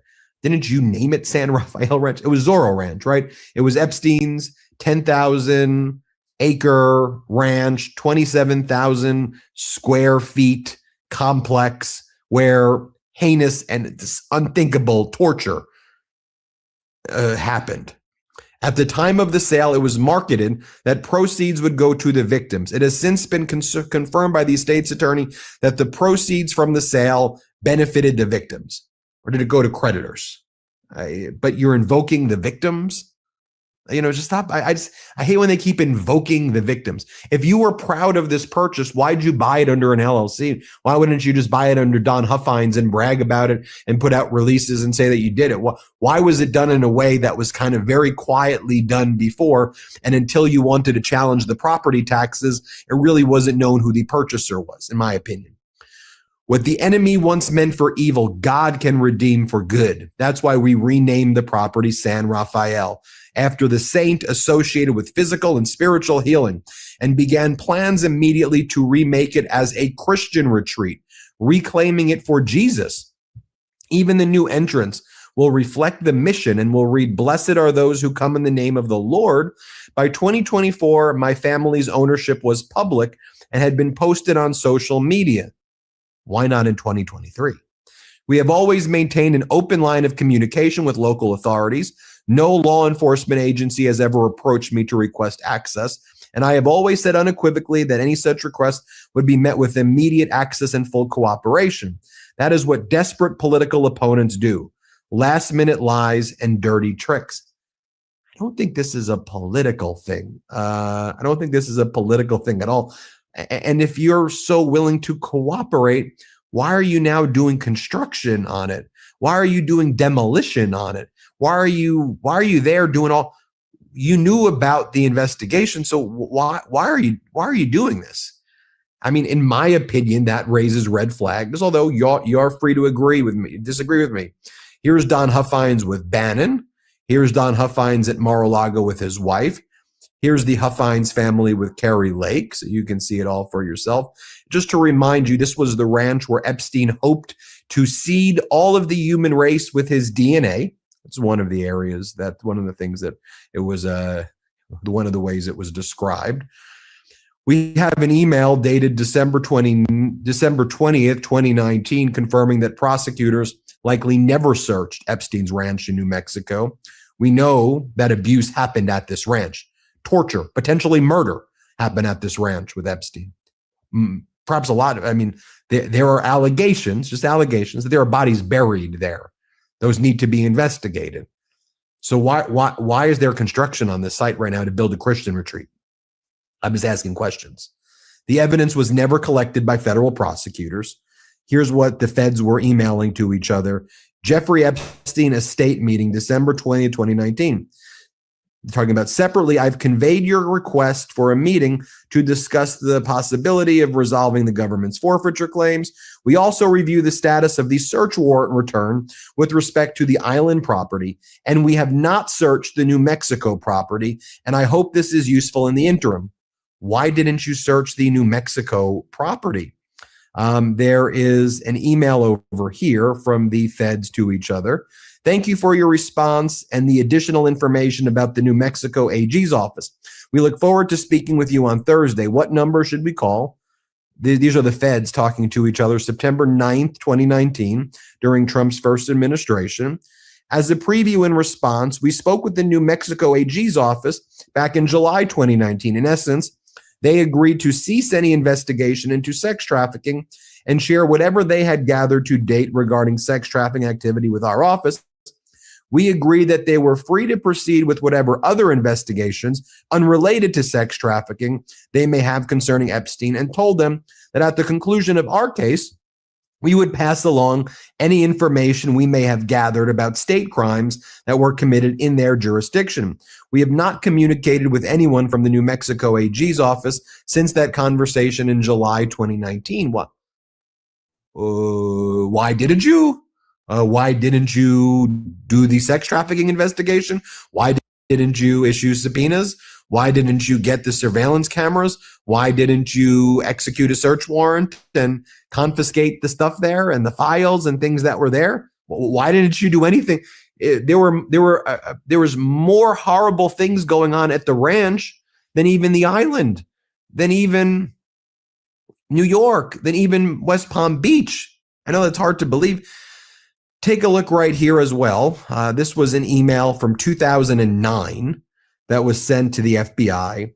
Some interesting facts should be passed on to the investigative agent in the Epstein case. Zorro Trust, belonging to Epstein, won an $80 million lottery ticket in New Mexico. Actually, didn't win it. It won it in Oklahoma. The Zorro Trust won an $80 million lottery in Oklahoma. And there are emails between Epstein and girls talking about lottery tickets and how to win the lottery. Just okay. Zorro Ranch, belonging to Epstein, sits close to the U.S.-Mexican border, where most trafficked children are routed prior to being dispersed to the East Coast. Several high-ranking officials and friends of Epstein have confirmed he had sexual relations with trafficked underage minors, and Ghislaine Maxwell and were served last week. Two key witnesses. This was from 2009. There's this document right here, the FBI investigation, February 13th, 2017. This is what I told you, where these FBI agents show up at the Zorro Ranch. It's in Santa Fe, New Mexico. It's the city of Stanley, county of Santa Fe. They speak with the house managers. The house managers are talking about Epstein showing up by helicopter, bringing over masseuses, financial records, arranging massages. And then it says, upon arriving at their office where they were going to get the records about the massages and give the FBI records of other things and women who were there or girls that were there, the house manager received a phone call from the main office that told them they were no longer allowed to speak with us. The interview was immediately ended. Here's an email, November 21, 2019, in the Epstein files. Edward, this is sensitive, so it will be the first and last time, depending on your discretion. You can choose to take it or trash it, but this comes from a person that has been there and seen it all, a former staffer at Zorro. The material below was taken from Jeffrey Epstein's home as my insurance in case of future litigation against Epstein. Sorry, no questions. What is damning about Jeffrey Epstein is yet to be written. Did you know that somewhere in the hills outside of Zorro, 2 foreign girls were buried on orders of Jeffrey and Madam G? Both died of strangulation during rough fetish sex. Here's the video footage of Epstein. Then it says, link 1, sex with minor, 13 minutes. Video 2, threesome, 27 minutes. Video 3, 12 minutes. Video 19 minutes. Sex video, 7 minutes. Underage girl, 23 minutes. Rape fantasy video, 15 minutes. 7, girl from Bay Area, suicide attempt confession to Madam G. Please arrange for 1 Bitcoin by 6 p.m. Eastern time today to my Bitcoin wallet address. So there you have it. I mean, certainly it raises a lot of questions with me. And the fact that you have Gates doing that interview. Wow. Anyway, we're so close to 6 million subscribers. Help us get there. We're so close. Thanks for watching. Subscribe now. Want to stay plugged in? Become a subscriber to our Substack at MeidasPlus.com. You'll get daily recaps from Ron Filipkowski, ad-free episodes of our podcast, and more exclusive content only available at MeidasPlus.com. All right, y'all. So we're going to go ahead and take a quick song break. After we come back from this song break, we're going to get into some Trump news. We always got to talk about Trump, and Trump never stops. Never, ever, ever. But this Epstein stuff is really getting disgusting. It's really nasty. I can't even believe half of the things that I hear half of the time. It's really hard to listen to, watch, and report on. But this information needs to be out there because these stories need to be told. And what these sick individuals have been doing needs to come to the light, and justice needs to be served. So that's why we talk about it over here, because it's the right thing to do. We can't keep sweeping these things under the rug or turning a blind eye to it, act like it's never happened, and it doesn't happen, because it does. And a lot of people are seeking justice. But let's take a song break and we'll be right back. And we'll get into some of Trump's coverage. Okay, he's panicking because Ben, that we just listened to, has put together his own boycott for the State of the Union. And Ben has a lot of people on his side, lawyers included. Okay, really big figures. Ben knows a lot of people. And, he's got about 13 senators, I think he said right now, that have signed up to participate with him within this boycott.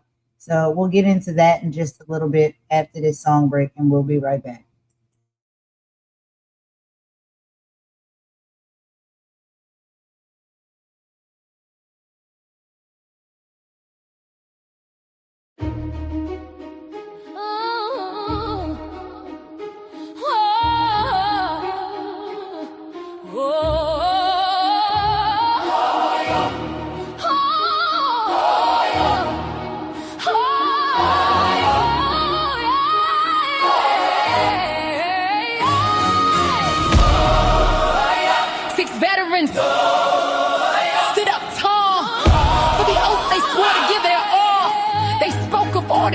Lawful and true, a clear message meant for me and you. But the air grew cold and the line was crossed. A furious price at any cost. A simple warning, clear and bright, met with a fury late one night. The headline screams, chilling sound. Political peace is nowhere found. Punishable by death.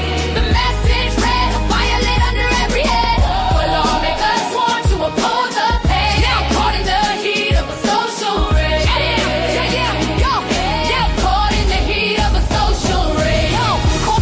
On a digital stage, turning the Constitution's page. He reposted words dark and profane, invite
All right, y'all. So let's go ahead and get into this next video here.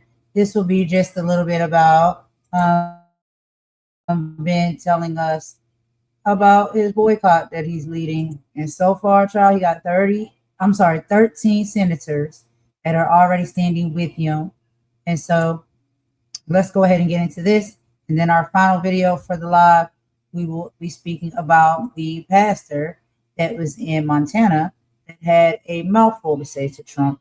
And I believe it's necessary. And I agree with every word that he said. We'll get into that in just a moment. Let's go ahead and listen to Ben first.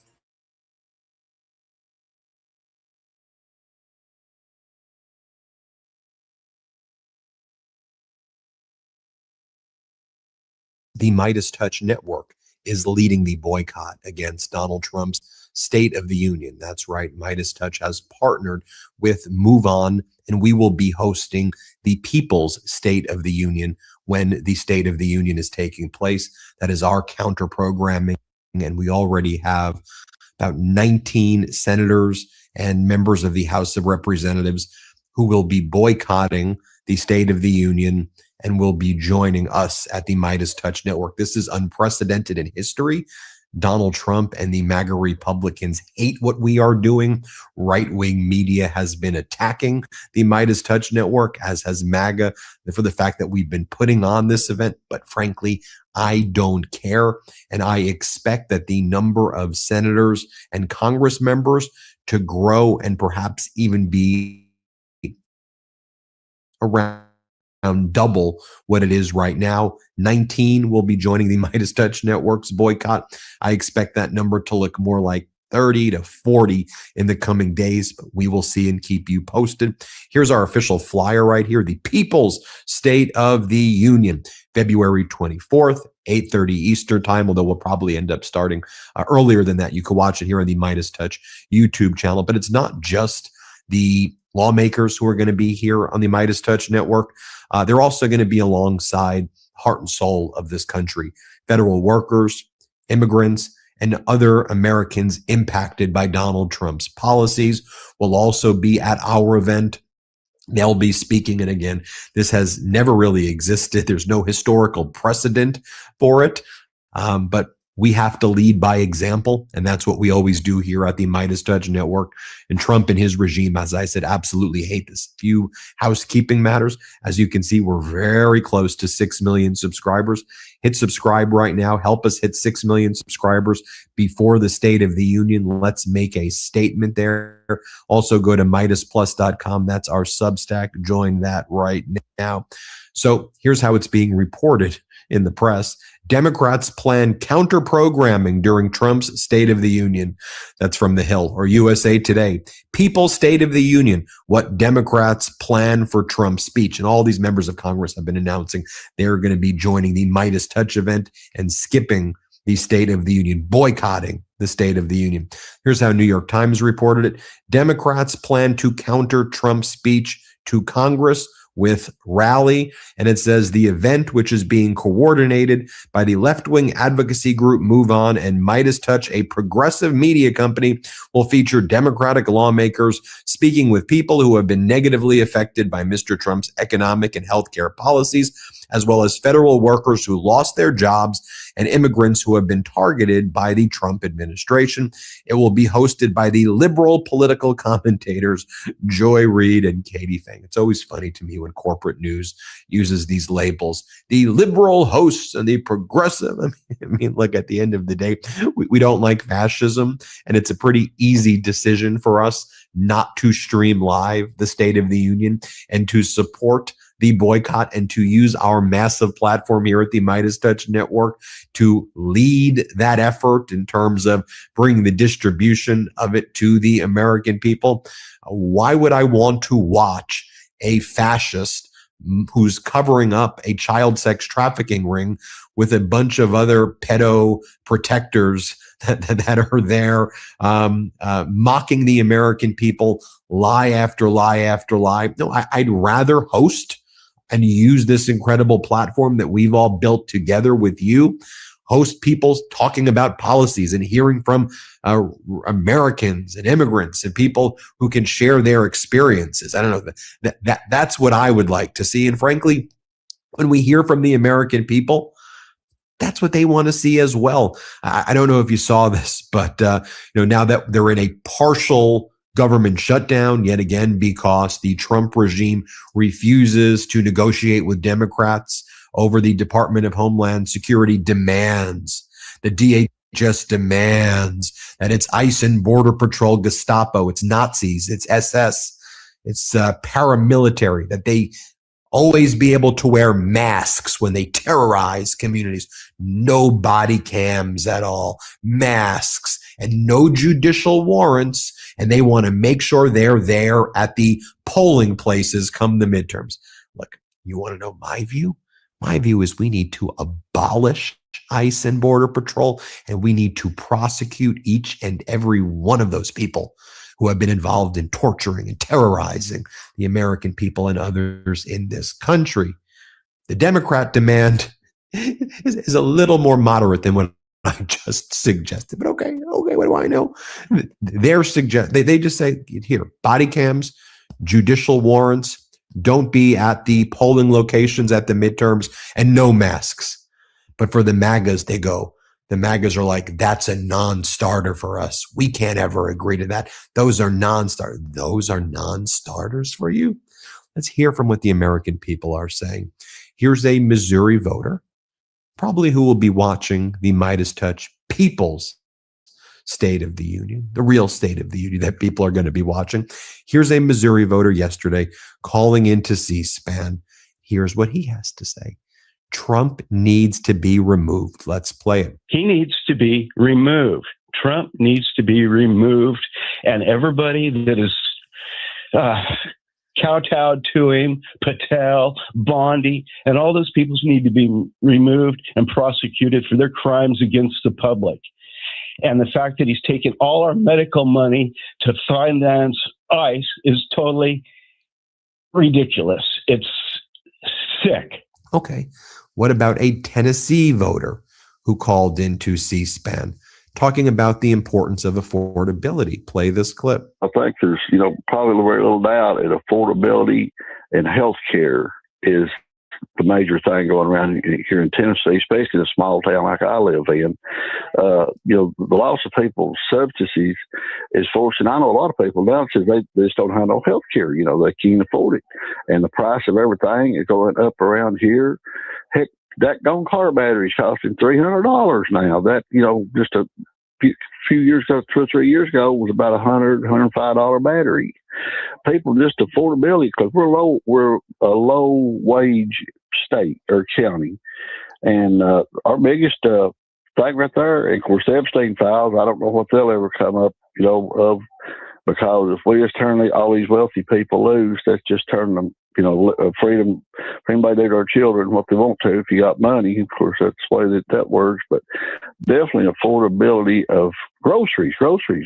You see steaks bringing $25 a piece here, out of the grocery store.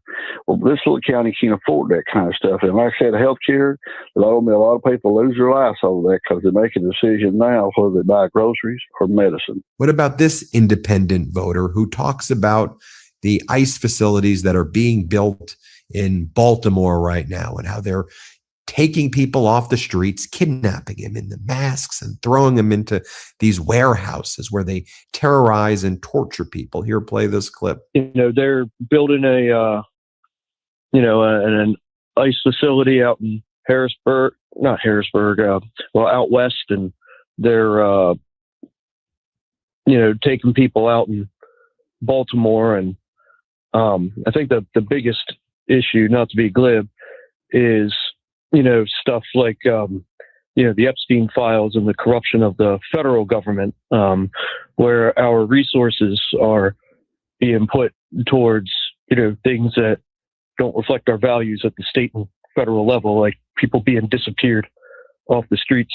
It would be bad enough if they were just not citizens, but including citizens being disappeared off the streets by men in masks while to who knows where without a record available to the public, while at the same time people in the highest positions of power, including the president of the United States, is covering up, the distribution and release of, files about trafficking people. I mean, did you see some of this incredible reporting by ProPublica? Hat tip to our friends over there at ProPublica. They're doing such a great job.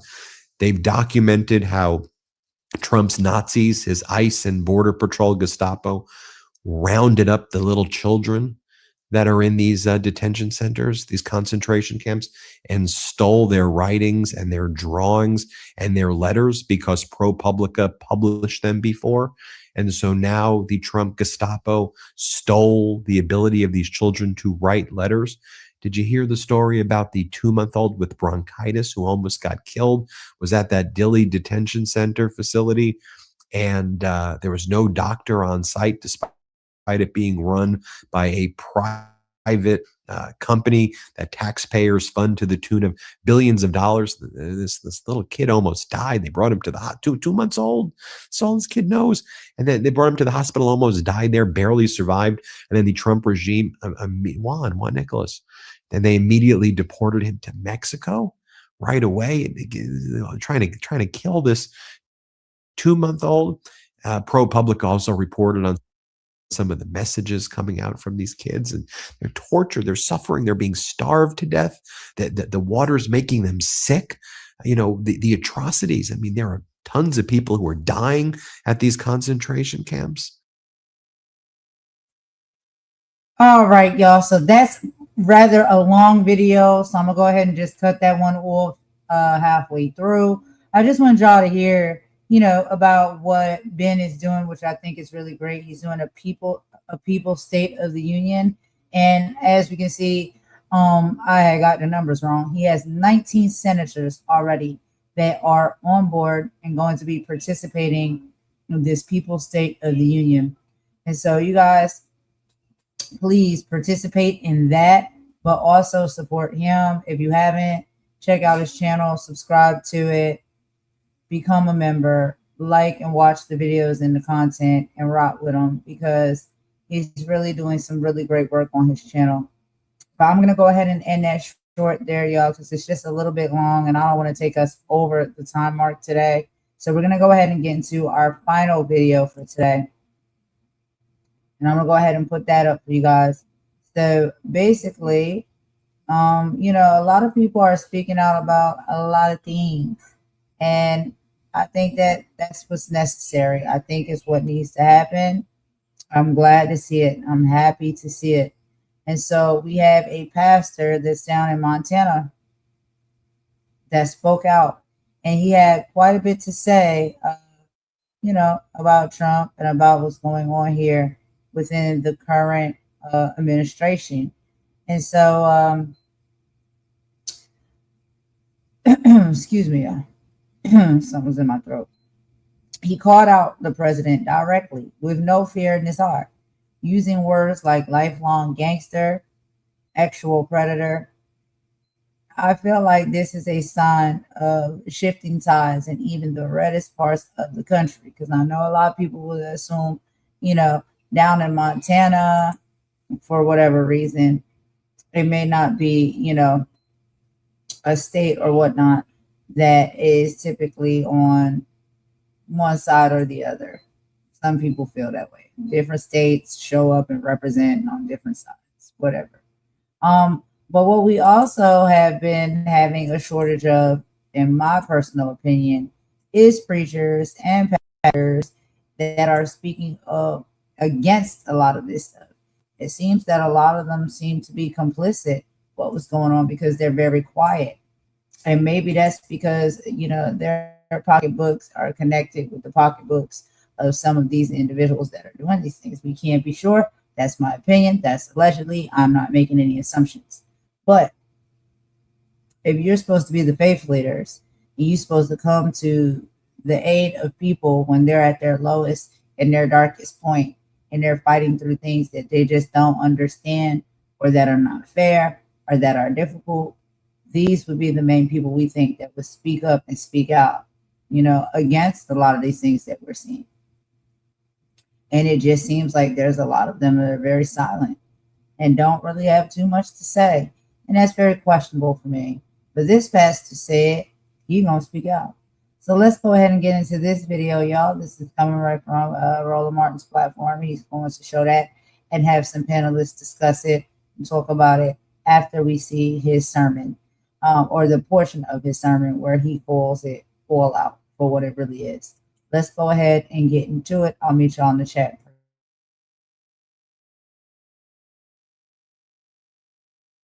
Folks, Chuck Baldwin, the pastor of Liberty Fellowship in Montana, preached about the divine litmus test.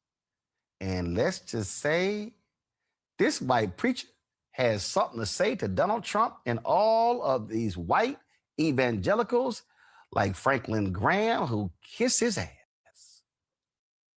None of us is perfect. Real Christians understand these things. They are given to forgiveness and understanding because we all know that Jesus was forgiving and understanding toward us. That's not what we're talking about with Donald Trump. That's not it at all. Donald Trump is a lifelong gangster.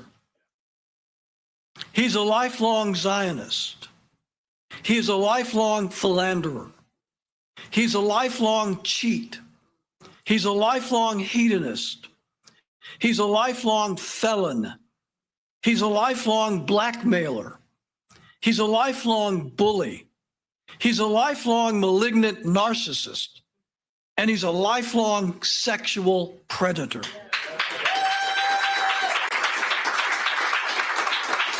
And since he's been president, he has now joined the ranks of international war criminals and mass murderers. If you have taken the time to look at even some of the newly released, I'll call them e-files, you know what I'm talking about.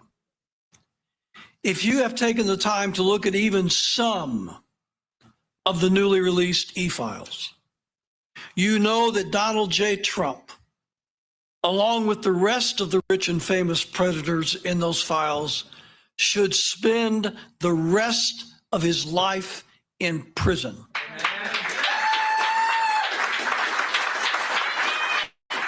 And even if he did, that would not balance the scales of justice owed by this degenerate monster. And yet, knowing all of this, there are still thousands of pastors and Christians who continue to give Trump their undying support. From a moral, ethical, legal, and spiritual perspective, how can these pastors and Christians not be party to Trump's corruption? By supporting him, lauding him, defending him, excusing him, they are party to his criminality. Wow. That's the way. Come on, guys. Come on. Listen, you saw. That was some heat there. That was some heat there. That was good. Goodness gracious, man.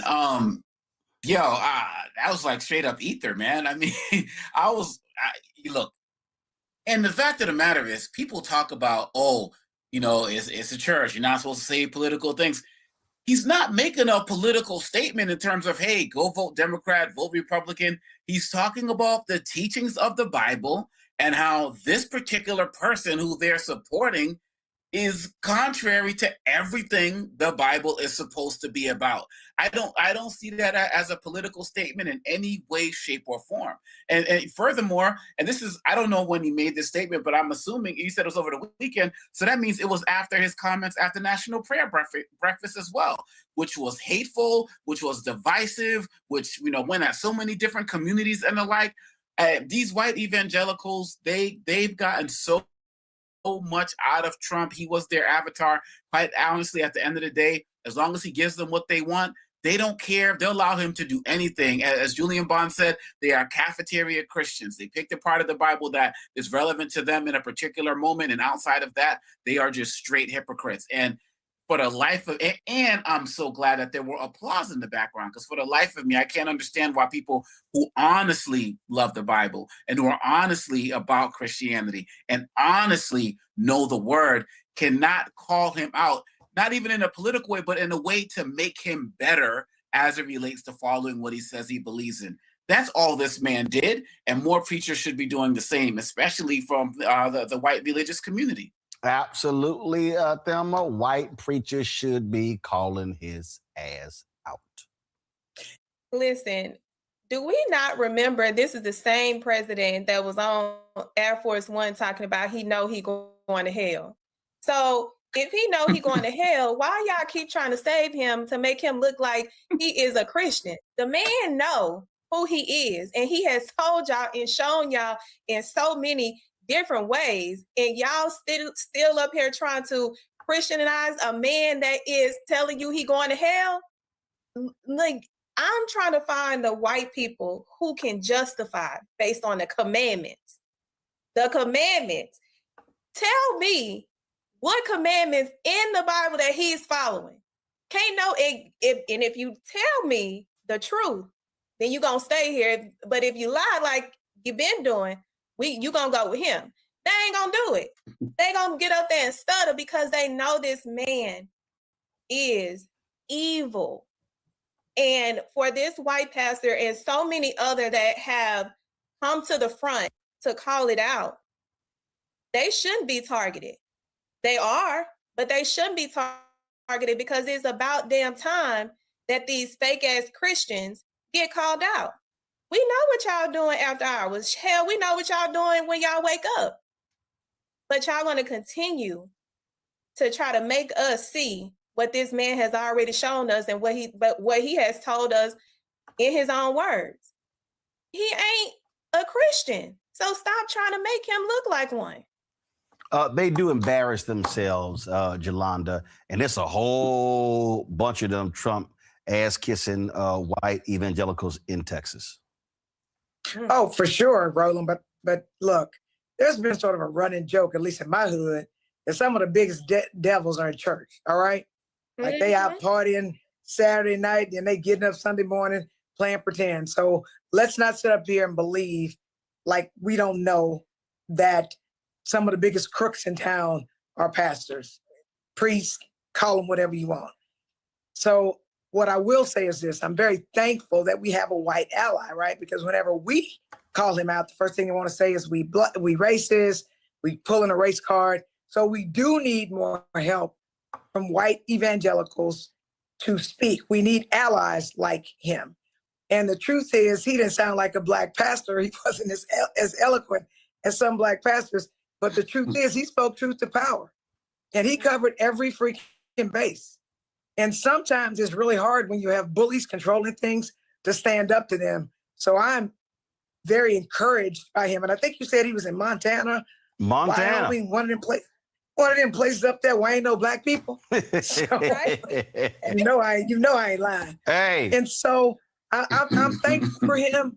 But the truth is, we need to stop acting like pastors and priests and whatever they call themselves are less sinners than us, are going to heaven, because most of them aren't, and most of them use their priest collars or whatever it is you call them to be able to do the dirty, and they cover it with remnants of Christianity. So kudos to him.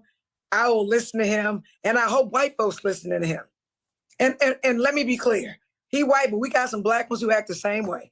Oh yeah, that's why I mentioned the two of them, Lorenzo Sewell and Kelvin Colbert. Sure did. All right, y'all.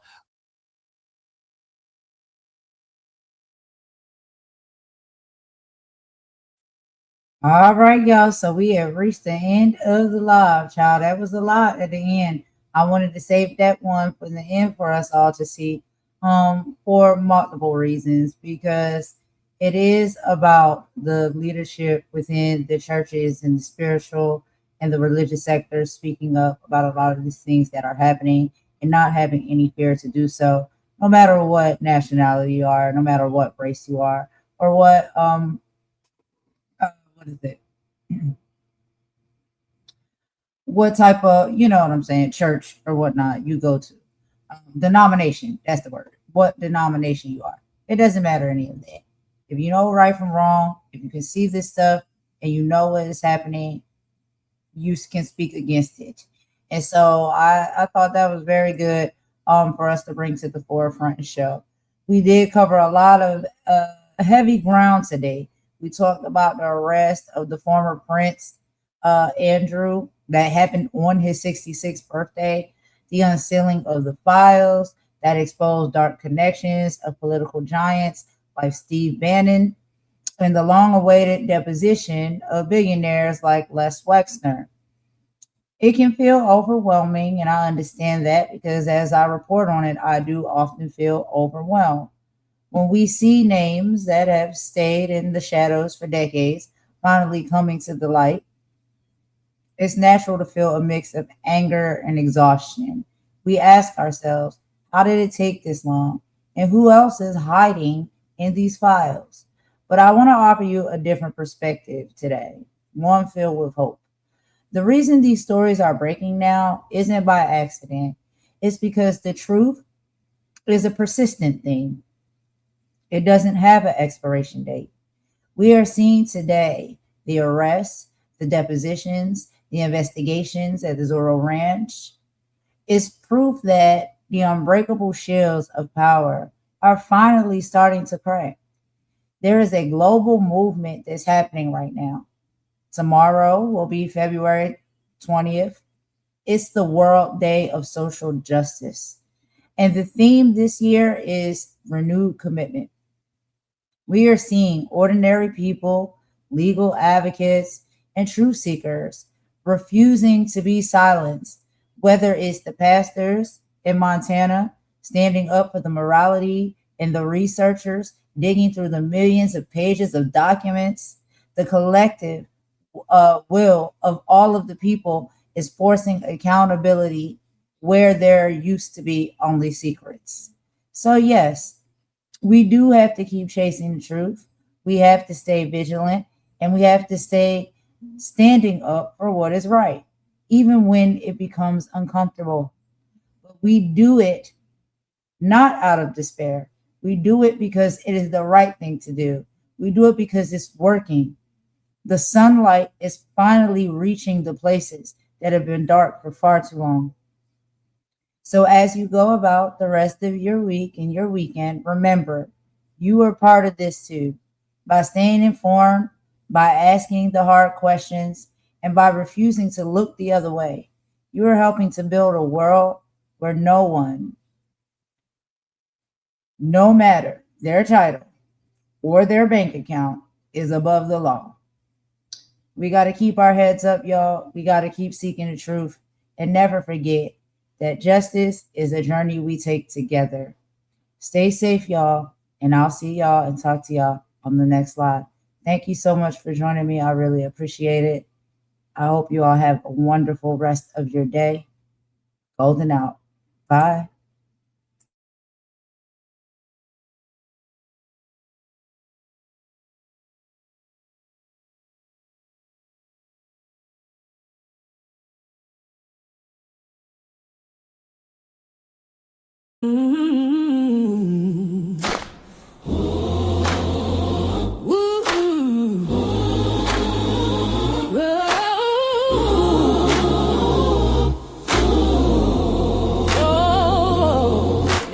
Lift every voice and sing.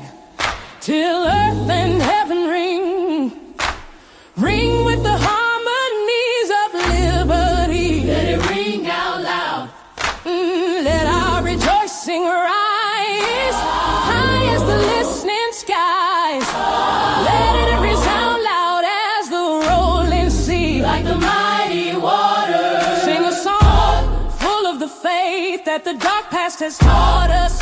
We remember it all. Sing a song full of the hope that the present has brought us. Hope is alive, yeah. Facing the rising sun of our new day begun. Let us march on. Let's keep marching till victory is won.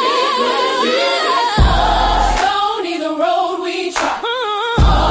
Bitter the casting need right. But we're still here.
Righteous wage to earn. These are the needs, the bedrock and the base, the sacred ground of the whole human race. But the screaming and selling something cheap, while the real world babies cry themselves to sleep. We are human, blood and bone and soul, with a right to be loved, a right to be made whole.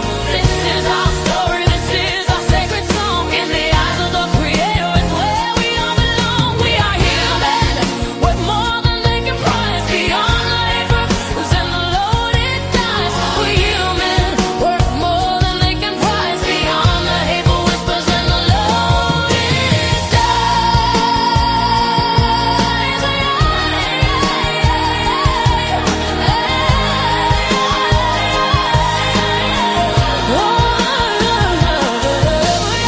They're painting pictures twisted and real, teaching our children how they ought to feel. Their values in the label on your shoes, or the filtered life you desperately choose. They magnify the hate, they celebrate the greed and plant a poison, a suffocating weed. We gotta reach our children, pull them from the glow, and show them a beauty that the media don't know. Yo, check the vision, the mission of the television, spitting division, a mental prison. Got you chasing likes, addicted to the feed, ignoring the hunger, the fundamental need. They building paper idols on a digital stage, putting our future daughters in a virtual cage. Now we gotta break the cycle, gotta cut the cord. The real word is powerful, mightier than a sword. So we teach them about their history, teach them about their grace, teach them about the power in every single face. We are human, blood and bone and soul, with a right to be loved, a right to be made whole. This is our story, this is our sacred song. In the eyes of the Creator, it's where we all belong. We are human, worth more than they can price, beyond the hateful whispers and the loaded dice. Human, worth more than they can price, beyond the hateful whispers and the loaded dice.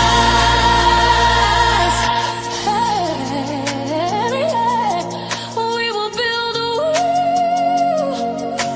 where every voice is heard and valued.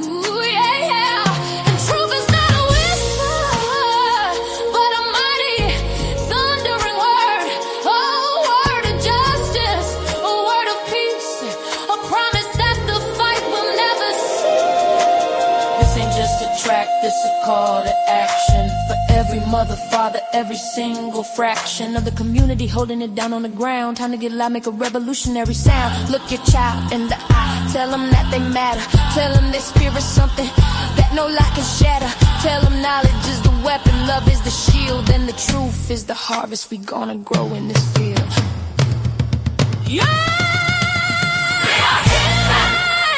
Yes, we are. Teach the children near and far. Let them know their sacred work. For every single soul.